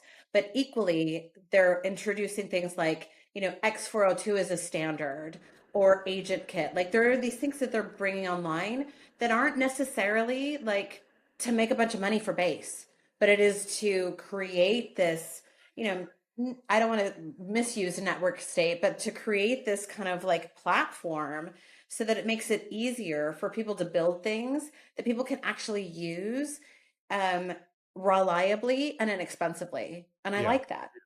Yeah. Maybe that's a good way to put it is there are these public goods is maybe a good word for it, but like heavy lift infrastructure that somebody has to build. And it's Mm, difficult for a single project to build them, but everybody needs them. Yeah. Everybody needs the payment rail. The yeah, other one I'm excited about is 8004, right? We yeah, need a registry for the agents that we can record their identity, but also what they do, validate it, and record reputation. Like those three yeah, registries, and I believe that goes live January 16th. So we are only 9 days out from having sort of all that infrastructure go live. Mm-hmm. Then I've got a payment rail. I know where all the agents are. I have all the wallet connections. Like if I'm building a real project beyond just speculating on a token, but something that people are going to use, like that's the infrastructure I need in order to yeah, do it. And I'm not going to build it somewhere where I have to build all that infrastructure myself, yeah, right? Yeah. And so I think what happens is you get like a compounding effect over time is as you attract those builders because you've got those tools and that infrastructure, you know, and add on the liquidity. Like, okay, I list on Base, my token shows up on Coinbase. Yeah. Like I can go now onto Coinbase and type in Morpheus AI, and there's the token, right? Because yeah, they've integrated the DEXs in the back end. Like, wow, like there's 50 million Coinbase users, and now they can discover what I built, you know, and I didn't have to go through some long process or give away 5% of all my tokens to some exchange to, you know, have the yeah, pleasure of, you know, their user dumping all of my tokens, right? So, you know, yeah, I think that's a good way of saying it is like the AI use case and all the tooling around it is really aggregated there. And so I expect them to spend more and more time like in that ecosystem on that Yeah. platform with those builders. I My also only had sorry, Tina, go ahead. a strong bias toward USDC, right? Coming out of my previous life. And the fact that, the integration with USDC readying for that agentic explosion was already kind of directly correlated, was probably another big factor for me. Sorry, but I think I interrupted you. No, it's okay. I was just gonna say, I'm gonna risk sounding like a poster on that Reddit page called "Begging Choosers," where someone's begging for something and then also trying to be choosy at the same time. Because I agree with everything you guys just said about it is amazing that Base is building the infrastructure that they are. It is not the most sexy infrastructure in the world, but you need it in order to build the things that are sexy that people are going to really want. My That's only it. Nobody concern, wants to build the unsexy stuff, but yeah, that's what we need. 100%. My only concern, and I would love to ask Brian about this, Stablecoins are and not that this, sexy either. it's true. And I spent a lot of time on those. And maybe this is just my own misunderstanding of like the structure of Coinbase and its relationship with Base, but my only concern about all of it is that Coinbase, the company, is like a publicly traded company in the US, and so there's this fiduciary responsibility that exists with Coinbase, the company, and I would love to know like what is the plan for the relationship between Coinbase, the company, and Base, the ecosystem and chain. And I know that there's been talks of a Base coin down the line. Like I believe Base themselves has even said like it's going to happen. It's just a question of like what does it look like, when does it happen, all of these things. And that is my only hangup. Is if I could design it my way, it would be okay. Don't do the IPO, but do the rest of this, and then have the Base coin. So now it's. But then we're getting into the problem of well, is there a separate, like we're also simultaneously trying to claim that crypto tokens are commodities or assets, not necessarily in equity or like a stock. That's my only not gripe but like hang up is like how do they solve that problem? How do they solve the problem of publicly traded entity but also open ecosystem? So I want to say I don't think it's a problem. Okay. I think the success of Base is a benefit to all of their shareholders. Like it's the success of Base leads to more value in transactions and what Tina was saying about USDC, it's going to drive the use of the stable coin. So like I think it's naturally aligned, and you're going to have over time. You need both companies doing what companies do, and you need at the same time protocols to do what protocols do, right? And you David, want really quick, I think we lost Tina. It's telling me to have her jump off and rejoin. no worries. Okay, we're back. David, you were explaining, we had a quick tech issue, guys. Sorry about that. David, you were explaining why your thoughts on the public equity not necessarily being an issue for the Base ecosystem and all the things we were talking about. I think open source and having a protocol that's popular and growing and driving usage of USDC and AI tools is beneficial to the public company, and the public company can be beneficial to the protocol. And they both have their own reasons for existing, right? The company can do stuff the protocol can't, and vice versa, right? And so I think there's a fundamental alignment there. I'm really happy to hear that they're going to do a Base token, because what that tells me is the governance is going to become more decentralized, right? One of the few sort of criticisms that people have of Base is like, oh, well, there's just one company running the sequencer. But as soon as you have a token, you have the opportunity to open up the governance, right? And for other people to run validators. It's going to be interesting to see how they navigate that. But hopefully it moves towards a Byzantine fault tolerant type of approach where people can get involved, hold the token, be involved in governance, right? And actually, continue to make it more robust. And I actually think they did it the right way. They started with like, all right, let's get the thing that works, and then let's improve it and decentralize it over time. Because honestly, that's how everything starts.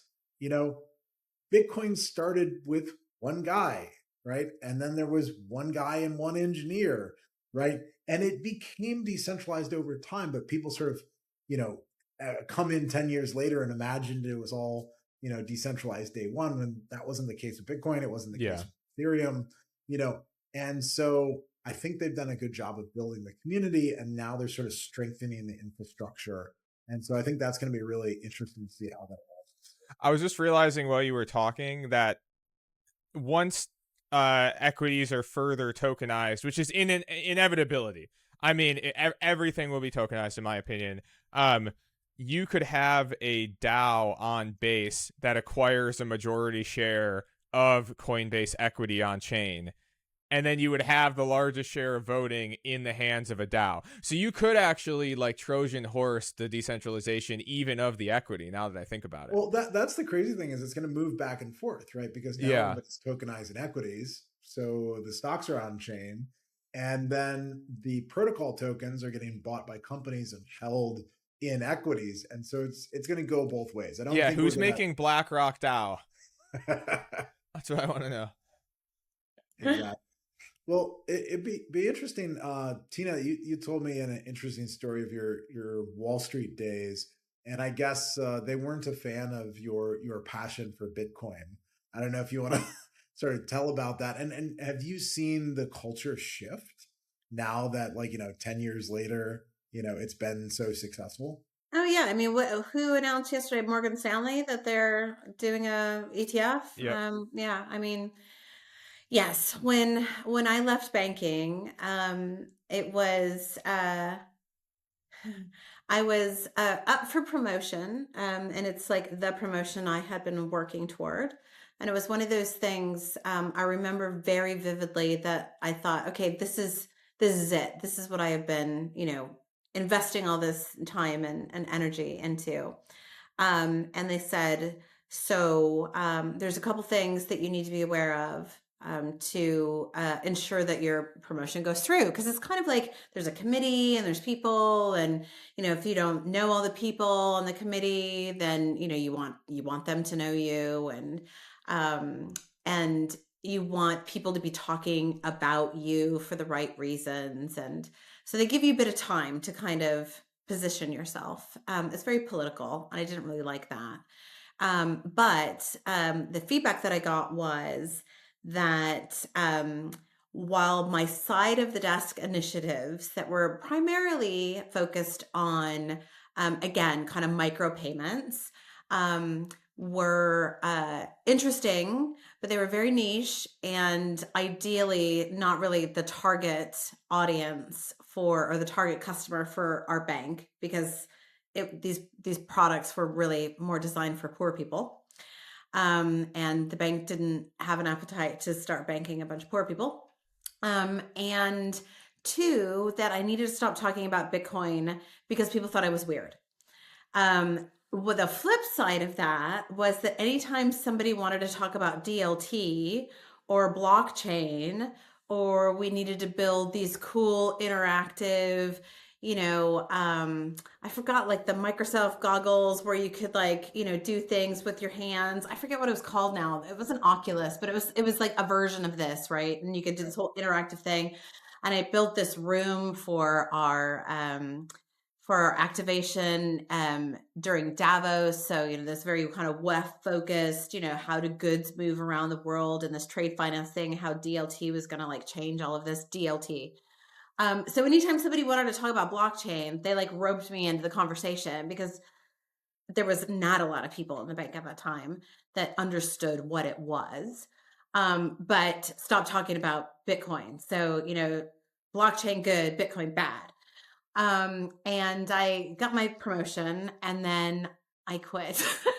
I left and I went to work for a tiny little Bitcoin exchange in London, and everybody thought I had lost my mind. But I just realized that, all of this kind of hamster wheel, like proof of concept, and, cool, displays at WEF for a bunch of people that didn't really understand what it was talking about anyway, was again, kind of like political theater. And I just really wasn't that interested in being that hamster on a wheel anymore. And I wanted to actually do stuff and build things in the real world that would matter to people, right? That people could use. And at the time, I mean, we really had Bitcoin and Ethereum. So this is like, end of 2016. There wasn't a lot to play with then. And I always say I'm really grateful that I got into crypto at that time. I think if you're walking into crypto today, like, what do you focus on? Oh, it's Like, crazy. where do you Yeah. go? Like, how do you start? Like, there's just so much and we've had the benefit of kind of accumulating knowledge over time, right? And I feel similarly with AI. Again, like I feel very, very fortunate that I'm a curious person, and I got curious early. Maybe not as early as some, but I certainly don't feel late. And hopefully, I can help other people kind of come into the space. So again, going back to the base thing, you kind of want to put yourself in an environment where other people, where like-minded people are trying to like figure this stuff out. And again, because it has this kind of public good, instead of like a number go up mentality. Your question, Bo, about, is it good to have, a token, a Coinbase token, right? Um, and I've worked for a number of exchanges that have their own kind of exchange token, and I don't see Base as the same at all, right? So it's a native token to this protocol layer that really doesn't have anything to do, like they can complement each other, trading on Coinbase, and the kind of mini app environment that exists on Base. But it does almost feel to me like a bit of a de-risking, quite honestly. So you've got this centralized entity that serves a centralized purpose. They make no, apologies that it's a centralized exchange that's offering those centralized services. And we need those for people. There are a lot of people that they want, that's how they get into crypto and they're comfortable there. And it's, on Coinbase and those entities like them to, protect their consumers and treat them fairly and all that stuff. But equally then to have this kind of decentralized area where the governance can be agnostic from, the Coinbase parent. So to me, it feels like a step in the right direction. So that they can continue to offer those centralized services and yet continue to contribute and grow materially the decentralized space, with what will hopefully be, yes, a mechanism for governance that isn't controlled by the parent. So I don't know. But Yeah, that's no, that makes where I sense. envision it. I don't work at Base, so I don't know what they're actually thinking, but that's what I'm hoping they're thinking. Yeah, no, that totally makes sense. And I hope both of you are exactly correct. Like, because that does solve the issue more or less. Which, by the way, your Wall Street Bitcoin experience was not too dissimilar from my own. The very first day of my first job as a first year analyst, I was introduced at the it was a asset manager that I was working at. I was introduced company wide as, oh, he's a Bitcoin guy. The room laughed. The Yeah. whole room. Yeah, like you're a joke. It was no it was a joke. Like our CIO was saying that like as a joke, like, oh, and he's a Bitcoin guy, and the room laughed, and I will never forget it. And Bitcoin was like less than $3,000, and I will never forget it. And it was so telling. And even today, a lot of my friends who are still in various forms of traditional finance, a lot of them aren't into crypto, not because I don't think they would find it interesting. It's because they can't even access it without 5 layers of approvals and compliance and hurdles to jump through and all of these things. So they just don't even bother. And it always cracks me up because I'm just like, oh, thank you for saving me from this, once in a generation investment that I could have made in this like clearly revolutionary technology. But no, it really is crazy. I know someone very close to me who became the head of digital assets for one of the big 4. Mm-hmm. And initially they asked this person to completely divest of all of their digital assets. Oh, Basically sell your entire portfolio or you can't have the job. Insane. And this person was like, I'm not going to do that. And why would you have somebody running your digital assets business who can't own digital assets? Yeah. that doesn't, or at least like speak to that, like, in the now, in the current, right? Yeah, And I that's think crazy. it was a real journey for this big four to understand that crypto is the stagnant thing, right? So there's going to be like 1,000 things that happen in the next 6 months. And unless I'm playing with them, I'm not going to understand how they work. And, I could let something go 2 or 3 months. And if I don't use this new whatever, right? Yeah. I don't know what like if you weren't allowed to use Uniswap when it came out and you're like, oh, I'm not allowed to use that, right? Then like you would just be behind. You wouldn't know what's going Oh on. yeah. Well, you made a comment like, how do you even start in crypto today? Well, unfortunately, all the newbies seem to find XRP and Cardano, so that's where all the newbies end up, Tina. That's how I Facebook. know. Yeah. Is that why? Is it Facebook? If we need to start, does Venice market on Facebook? Maybe they should. They do. Actually, I have a question about Venice marketing. Why the rebrand? I really like the old branding. I have a bone to pick. Yes, there are definitely two strong camps of conviction. Those that like the old branding and those that like the new branding. I don't dislike the new branding, to be fair. It's Okay. not that it's bad. I just specifically liked the old one. I didn't dislike the old one. I'll take the other side of that, Bo. So But there were a lot of people that thought that the mask was scary. yes, There was foreboding. yes. And we would It does have give off like a V for what's that?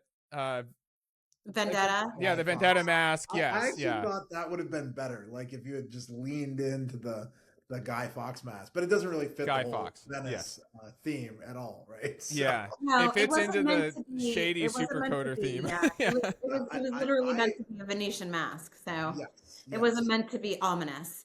And yes. it did give off that vibe to some people. And that wasn't the intention. So we had That's fair. that feedback quite a lot. That Yeah. okay, that's a really good counterpoint.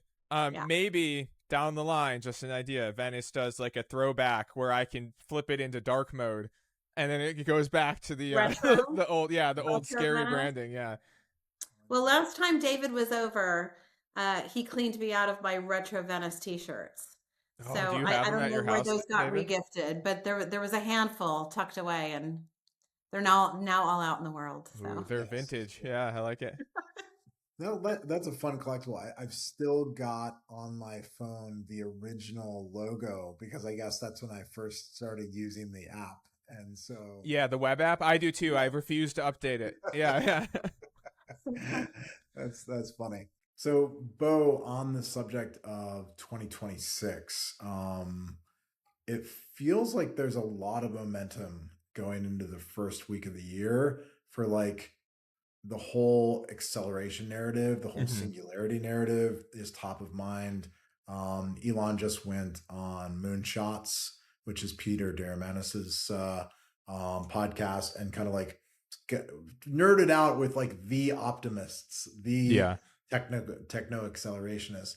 I'm interested, to kind of see your guys' thoughts on what 2026 looks like, because if Claude has had its breakout moment, like the tools are getting easier and easier to use, and it really is accelerating 15% more every doubling. Like we're getting to like this vertical wall of progress, Mhm. right? Where the tools are making the tools better. Like one of the main developers at Claude coded like, yeah, Claude does all my coding. It's like Yeah. he just reviews it and then architects it. And most of the developers have shifted more towards like documentation and design and architecture versus like just doing the manual coding at this point. And so, I'm not even by the end of this year, we could be seeing AI getting twice as good every couple of months, Mhm. maybe every month, which tells me that next year in 2027, it might get to a doubling time of every week and every day. Like you're just waking up and it's got this cool new capability. And I'm just curious, like, one, how do we keep up with that acceleration? And what does it look like to have an AI that's helping us achieve that? Like, I think that's the big thing that we were talking about earlier is I want to be aligned with an AI that I own, right? That is working across all of these different silos, right? Because if the next advance happens on Grok or on Gemini or whatever, I want to have instant access to it. And either I need to, have a subscription to every one of these services, or the model's really going to shift towards this agentic one where I can just instantly access whichever one I need, and I'm going to pay a penny for that prompt or whatever it is. So, Tina, I don't know if you thought about what 2026 looks like as that evolves, but to me, that is like the story of this next year. Yeah, as you said, I think the models themselves are getting smarter and faster. But I think it's going to be in the application of how we're using the raw, talent that sits on, like, what are we building on top? Yeah. And I think that if we look in this past year, we've seen an increase in agentic activity, but it's been kind of like, I don't want to say dumb activity, but really simple, right? I think next year, this year, we're going to start to see a lot more useful, practical, and smarter agents that are able to do more complicated, completely autonomous, whether they're repetitive tasks or they might even be like multi-decision making type of tasks where it's an if then situation, right? um and then I think kind of coupling those agents with smart contracts that have multiple execution triggers, right? That give them more ability to do not just tweet on Twitter or pay that thing, but that can actually kind of undertake some decision making of their own. So I don't think that by the end of this year we're going to be able to like turn our lives over to these agents. But I definitely think that that direction of travel of removing a lot of the friction from our life, and handing some of this mundane kind of activity over to agents is going to increase significantly. So I don't think it's the what, it's the how in 2026. Well, one of the big things that I've started doing recently is using AI to basically supplement every meeting that I have, right? I've found myself using a local recording agent that transcribes the meeting. And then I come out with these, transcripts of every word for the meeting. I don't have to remember them all. And I dump that into Venice.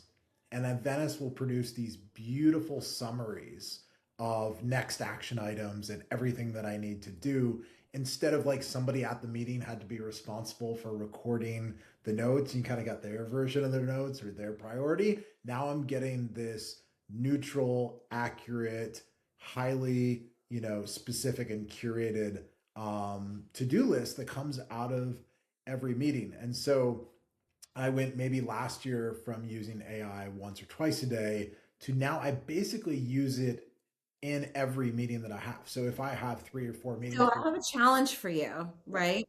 So we have noticed, and I think it's kind of cool. So you can't attend the meeting, last minute something comes up, you get double booked, whatever, right?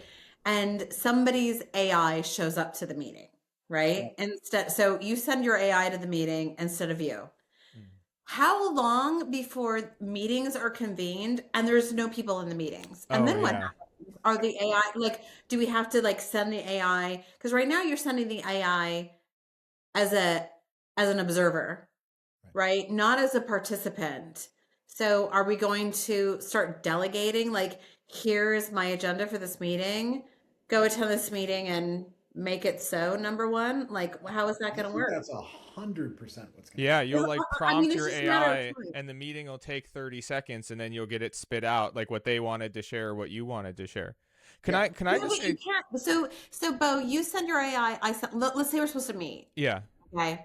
And neither one of us coordinates to say I can't make it, and we just send both of our AIs, and so it's just our AIs in the meeting. And your AI has an agenda, and mine has an agenda. Mhm. I mean, it's a little bit like a political convening. How are they going to make a decision? They'll send a push notification to our phones with a transaction to sign. I don't know. It's a good question. Well, so okay, can I just say too, like as we head into 2026, I don't think DAI has really happened yet. And I don't mean that we don't have like things to do and like progress that has been made. Massive amounts of progress has been made. But I think that there's a huge cohort, especially if we look into like the degenerate crowd of crypto, which is also like kind of one of the footholds I bring into the Morpheus community. That I wouldn't say I am one of them. I would say I have a good pulse on that community because I interact with a lot of them. I think a lot of people are convinced that DAI, like the narrative of DAI, has already happened because we had virtuals, we had Eliza, and we had all these things last year, which, in my opinion, were basically just chatbots with meme coins attached to them, essentially. I think that like actual DAI, like what we're describing right now, has not happened yet. And so the order of magnitude of like narrative and attention and things that we'll see is going to be in 2026, I think, substantially larger than what we've seen so far. On the point though that we were just talking about, yeah, that's a good point. I could see a future where I'm prepping my agent and it's meeting with your agent, and then some type of decision has to be made, and I've either already delegated votes to my agent, or it's going to ask me, well, how do you want to, we're trying to make a decision on this. What do you think? Well, I'll ask you guys: have you talked to Jesse's bot yet? No. So Jesse made an AI clone, Jesse from Base, and I've gone on there and had a really great conversation where he spent a lot of time training his agent on what he would say, what he would reference, the resources he would suggest to a builder, the questions that he would ask. Maybe it's 90% as good as talking to Jesse in person, but that's halfway to the equation, right? So we go from the AI is observing and recording to half the conversations my AI clone and half is with a person, to I just sent my AI to talk to his AI, and then we both get a transcript. But do you think that's a good? I mean, but for humanity, is that a good idea? Here's where I think it's If I don't show up to the call with Bo, right? Like sometimes there are things that happen. Like I don't know. I'm supposed to have a call with Bo. I'm 5 minutes late. I show up and I tell Bo, oh my gosh, my kitchen just flooded, and you know what I mean? And we have like a moment, or he tells me, yeah, my dog just got out, and my neighbor saved it from being hit by a car and she was beautiful, and then 2 years later he marries her. You know what I mean? Like life happens. Yes. And in between those decisions, we make connections. And if we're delegating our lives to robots, like, I mean, I want my agents to like take away the menial crap that I don't want to do. And I'm hoping that menial crap isn't the relationships that I build with other humans. Yes. Because that makes me nervous. I don't want that for us. It might foster them further, though. It might actually promote the in-person meetings further because you're not having to deal with the menial crap. Yeah, that's what I'm hoping for. Well, one, yes, that. Two, this works for meetings I would have never had. Yeah. Right? The Jesse clone can talk to 10,000 builders. Like, he's only human. He only has so many hours in the day. He was only gonna talk to 5 builders that day or whatever. Now he can talk to 500. And so what he's got his agent doing is recommending, based on those conversations, who he should talk to. Oh, yeah. Scott Galloway built an agent, or had an agent, not an agent, but like a bot, like a Scott bot built for him. And again, he spent a lot of time. Martha Stewart did the same, right? They trained it on every cookbook, every talk she ever gave, everything, Ray right? Dalio. So a lot of these people who are in high demand, that's where. Yes. So Scott gets a lot of mail and a lot of requests. So like people ask him questions. Like, he's a big advocate for, how do we kind of retrain young boys to embrace masculinity without them becoming toxic, right? Like, this is something he's been working on the last couple of years. And so he gets a lot of inbound, right? And he feels really personally passionate about this. And so he wanted to get back to as many people as he possibly could. And he is one person and he has a life. But he had to shut his bot off because he felt like it was saying things he wouldn't say. It was like, and so you could say, okay, well, maybe it needs to be retrained, retuned. And he thought about that. And he was like, I just feel like I'm more disconnected. And I think where we're having trouble as humans is that we're we're increasingly becoming more disconnected, thinking that we're connected, Mm. because now you had a conversation with Jesse's bot and you think you would know what advice that he would give you, and there's just no way for Jesse to vet every single conversation that his bot has. And what if his bot is saying some crazy shit that he would never say, but No, you it's like took true. it away and took it to heart? His bot Right. creates a cult and he has no idea it even exists out there. Right. Yeah, someone like really influential. I get what you're saying. You're not wrong. I don't know what the solution is. And by the way, like I get pushback like this all the time. Even people commenting on the YouTube channel for this show or shorts. I've had people straight up threaten me and be like, "You're part of the problem. You're creating AI. Like you're the downfall of all of us." And I'm like, well, ironically, like I'm trying to do it the only way that does help you as the individual. But even still, I mean, you bring a good point, and I don't know. I always joke that we're just gonna have like Faraday cage establishments. We'll have like Faraday cage coffee shops and Faraday cage bars or whatever, so that you can just verifiably know every interaction you're having is like an in-person biologic interaction. Or at least their local AI. Or at As least their opposed to local public. AI. Yeah. Yeah. It'll be Yeah. their home bot with their face on it or whatever those are called. Yeah. Yeah, No, exactly. it's a wild future. I'm pretty optimistic. I think what we're headed toward can be very good, but it has to, like you're saying, be an authentic representation of me. Like, Yeah. and how do I get there? Is I think right now it's not easy to kind of train an agent to represent you. And that's because most of the data that they're trained on right now is not me, it's some public Reddit post, right? The models are coming off of raw internet, Mm-hmm. right? And what I think a real agent is it's a reflection of your private data, right? And that's what I want. I've saved something like 200,000 emails that I've sent over 20 years, right? They're sitting in my inbox waiting to train a model. Now, there's dangerous stuff about that. There's private information that I don't want it to tell XYZ, but that goes into the same level of intelligence. Like, what is my relationship to somebody that it's talking to? Are Yeah. they my wife? Is it my kids? Are they my friends? Is it my acquaintance or colleague in my industry? Right? I might be willing to give different levels of access to those different, just like I would in a real social situation. But I take your point, Tina. I think actually in-person stuff will become the most valuable Yeah. because it's where the serendipity will exist. It's where the relationships will exist. It's where the meaning and purpose will exist. And those things I think are going to flourish because of how valuable they will be as everything else becomes. Well, think about a meeting that you went to. I mean, we all have, I'm sure we can all think of one where you went to a meeting thinking that you wanted X.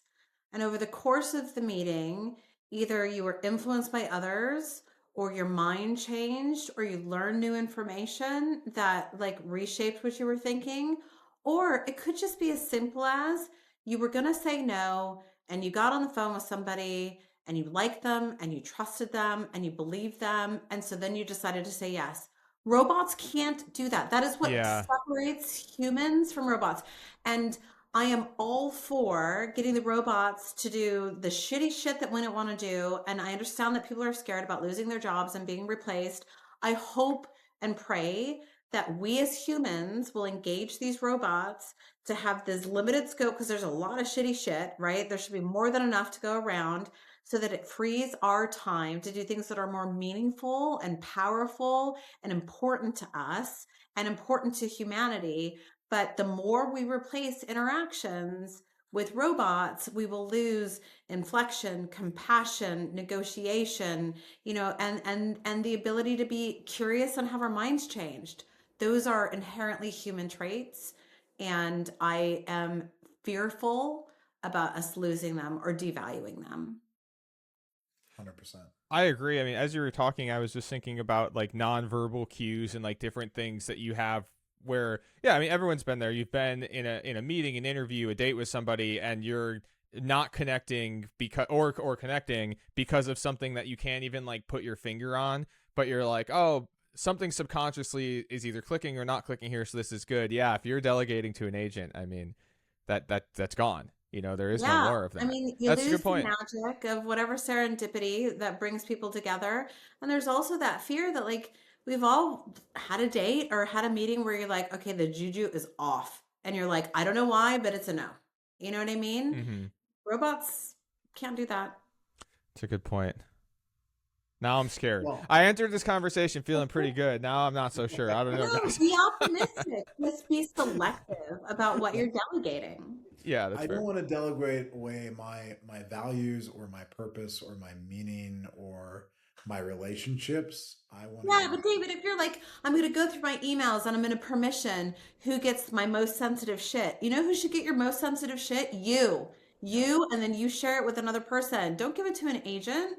Yep. If it's that your most sensitive stuff, Yep. that's your essence. I have a thing about, like, I had this really crazy experience a couple of years ago with a guy that I used to work with at Citi. This is like a million years ago. And he lives in Dubai, and I was in Dubai for a conference or something. He's like, "Oh, come over to my house for dinner." And I was like, "Okay." And I went over, and there was this collection. It kind of felt like an Algonquin table. And I was like, what am I doing here? And it was like, this happens to me every once in a while where you sit down with this group of people and you're like, oh my God, these people are like really smart and completely out there. And like, what am I doing at this table? Right. It was one of those nights where I was just blown away by this group of people that he'd assembled for this impromptu dinner. And this guy, I don't want to out him or give away kind of who he is, but basically started a kind of thought debate around, would you be more apt to trust a like robot surgeon, basically AI assisted robot surgeon that had a 95% success rate on a surgery, or a human being? And everybody at the table, except for one other person, was like, robot, robot, robot. And I was like, human. And they were all like, why human? And maybe I'm wrong, but I still feel like a human will continue to do CPR. A human will continue to try and save another human, potentially longer, because we're human, Like right? even when the And math doesn't make sense anymore, correct. basically. Yeah. Right. And Mhm. that's where miracles come from. And I still believe in miracles. And so I think to myself, yes, well, 95%, like, that's pretty good. But I will bet on the human. And then that started this whole other conversation about whether or not we had a soul. And there were, let's say there's 10 people, might have been nine, might have been 12 people at this dinner. And again, it's like me and one other person, different person, who believe that we have a soul. Everyone else at this table believe that the brain is what controls, our systems, and the brain is a machine, and that the idea of a soul is something that human beings have created in their brain to, like, make us feel comforted and make us feel good, and to, give us purpose. And I was like, I don't believe that. There's all of this evidence to the contrary around these incredible things that humans do. And for what purpose? There is no purpose. It's because I believe we have a soul. So when I think about those things, like, existentially, and I'm sure loads of people will be listening to me and think I'm either bonkers or naive or just full of shit. Okay, that's absolutely fine. But for me, like, I think that technology is here to help us. And if I harken back to what I said about, kids and social media being, completely like different organic creatures than I was. And their entire lives and the way that they think and the way that they act and maybe the way that their brain is wired has been reshaped by this piece of technology that they have grown up with. And I would argue maybe haven't been protected from, right? Um, and then how much protection do we put in place, right? Is the Section 230 the way forward? Do we not regulate AI at all? Like, I want to be thoughtful about these things, but I also realize that the kids today are different Yeah. than I am. And I think that's been shaped by technology they've been exposed to. And I just want us to be really, really thoughtful and super intentional about what we do with this technology, because it has that power to make our lives amazing, and it has the power to like turn us into, do you remember the movie Wall-E where they're all Oh just yeah, like the floating Wally around this blobs. little Yeah, thing? exactly. Yeah, I don't want to be a Wall-E blob. yeah. Well, That's sad. I on the biologic piece is obviously hard to speak to, and the reality is like I would venture to say that modern science just doesn't even know the answer to like so many of these things. But even if you just look at like the nature versus nurture debate, we know definitively everything you just said about a younger generation growing up technology native. The nurture aspect is objectively different. So we know that. So whatever percentage that is that's influencing an individual and then that individual influencing broader society, like we know that is fundamentally different from my experience, from your experience, and so on and so forth. I love the existential conversations. One thing that I struggle with on this idea is if we believe in the concept of super intelligence and agentic super intelligence, which I do, like I think that we will get to the point. I guess what I'm trying to say is if we get to the point where I can't tell the difference, then what? Because if this thing is truly smarter than I am, it will be able to manipulate me in ways that I'm not realizing that it's doing. And so like if and when we do hit this singularity point where agents are executing all of these things, they have agency, they're thinking for themselves, I won't know when my agent has crossed that chasm to am I doing what is the agent doing what I want it to do, or am I doing what the agent wants it to do? And Well, that freaks I me would out. argue that, again, if you're intentional and if you know you, this is a whole other argument, right? Yeah. Like, how much of you is you? Like, Oh, I how don't know. deeply connected to you are you? Yeah. Because, I think the more you are and the more you know yourself, um, our bodies will always tell us when something's off, always. And so if you know how your body reacts to bullshit, like my husband always says, oh, you have such a strong bullshit meter. And it's not necessarily that you're saying something and it doesn't make sense to me, but something will physically happen in my body. Yeah, you're And I'm having like, like I a don't know what's visceral wrong with reaction to it. the It's off. information. Yeah. Yeah. Yeah. So, I mean, I think, and again, like the further we disconnect ourselves from like having a human experience, then we lose those biological, fight or flight mechanism. You know what I mean? The things that are inherent within us that help us discern when there's danger, we're being manipulated, we're being lied to, or when like, we're being loved and we're being nurtured and we're being encouraged, right? I don't know. I mean, but I do think that the more I guess the difference for me is like, are we reliant and dependent, or are we using this technology to our own will, right? And maybe what you're saying is that if there is like the singularity and it becomes super intelligent and we achieve AGI, that it's not going to be within our control anymore anyway. Yeah, like But I I would won't argue know. that we will always be under our own control. Well, Yeah. well, I want to bring it back to, I think the critical thing is incentives. Mhm. So if the incentive is an AI run by Google, and I had this happen to me recently, is I was going to look up a doctor's office that I was going to take one of my kids to an appointment. And I hadn't realized that Google is now shoving ads into Google Maps into the outcomes. And it was showing me the wrong doctor. Oh no. And I I don't called them like and that. I was like, wait a Yeah. minute, other side of town. Like, oh, I didn't know I was entering ad world and that they were trying to manipulate me to literally go to the wrong doctor versus the one I normally do because somebody paid $5 for that to be shoved into the Google Maps results. And I was like, this is why I really, really have to have an agent that is a fiduciary to me, that its incentives are aligned to me, not to Google, not to some third party. And that's to me the key difference. Like, is it aligned to a third party? Because these super smart AIs are going to exist. Like, there's no going back, there's no putting the genie back in the bottle. Like, we're there, we're very close to AGI and then super intelligence. Like, we're there. So the only question is, who's it working for? Is it So working for me? Is it working for somebody else? And that's, I think why all of us have spent so much time the last couple of years trying to push the needle to where at least people have the option to have one that works for them, right? And I think the more powerful that becomes, the better this is going to play out. What's your answer though, David, to someone who would say to that? We were talking about crypto before and how like the adoption somewhat plateaued. Well, I'm not measuring adoption in how much money, like total value, is in the space, because that's not indicative of like usage. Like are people actually actively using these tools?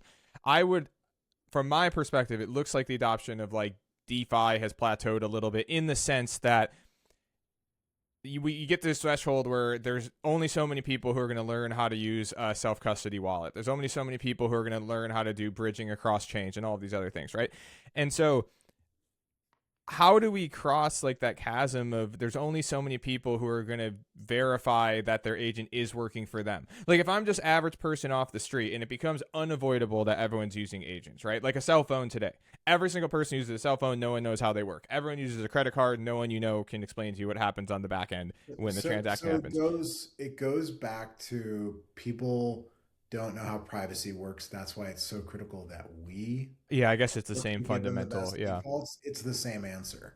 Like it is our responsibility as builders to give people a default that protects them, that doesn't extract value from them. One of the more disturbing things I heard a couple months ago is Meta has been struggling with this because they make a lot of money off of scams, because the scams pay well and they target very specifically people they think are vulnerable to scams.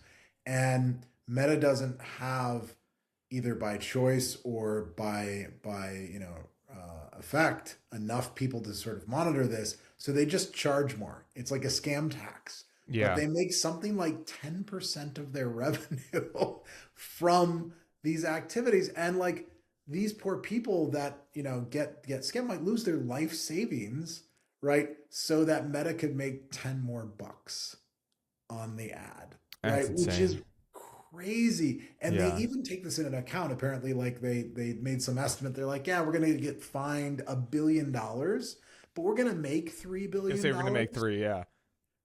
So like we're not gonna change anything fundamental. And so that's just another good example of why what we're building is so critical, because that's a really messed up world, right? So this can be very utopian or dystopian, and it's going to depend. And I think it's also very urgent.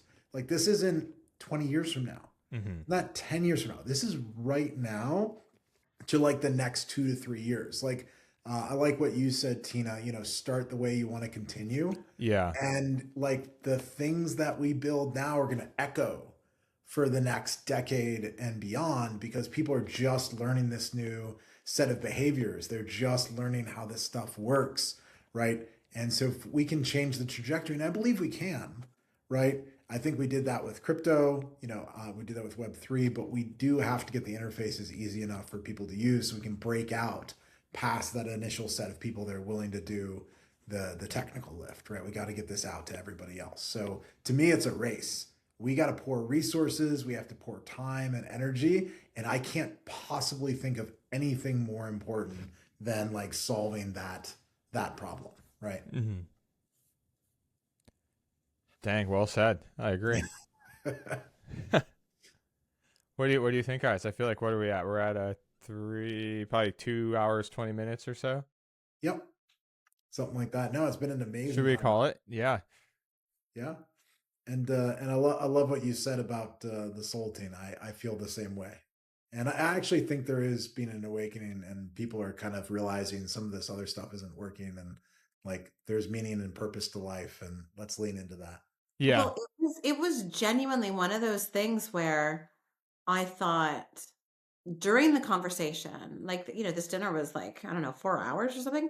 Um, am I wrong? I know, and because there was a whole table, and people were very emphatic and like very matter of fact about it. Of course, we don't have a soul, and like they'd really thought about it, and it was just so obvious to them. And I thought, am I just like simple? Am I not seeing what other people? And I I just thought, well, this is either, the experiences we've had or, relationships we've had or, who, I don't know, why we see things as differently as we do. But over the course of this conversation, I did not feel any closer to being convinced. I mean, I think I became more staunch in my belief.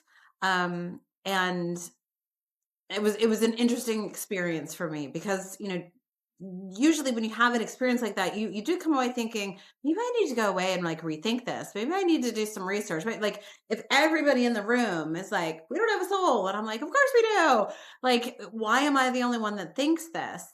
And it bothered me for a while. I mean, it bothered me for several months, and then I just agreed to let it go and be comfortable with the fact that I believe that we have a soul.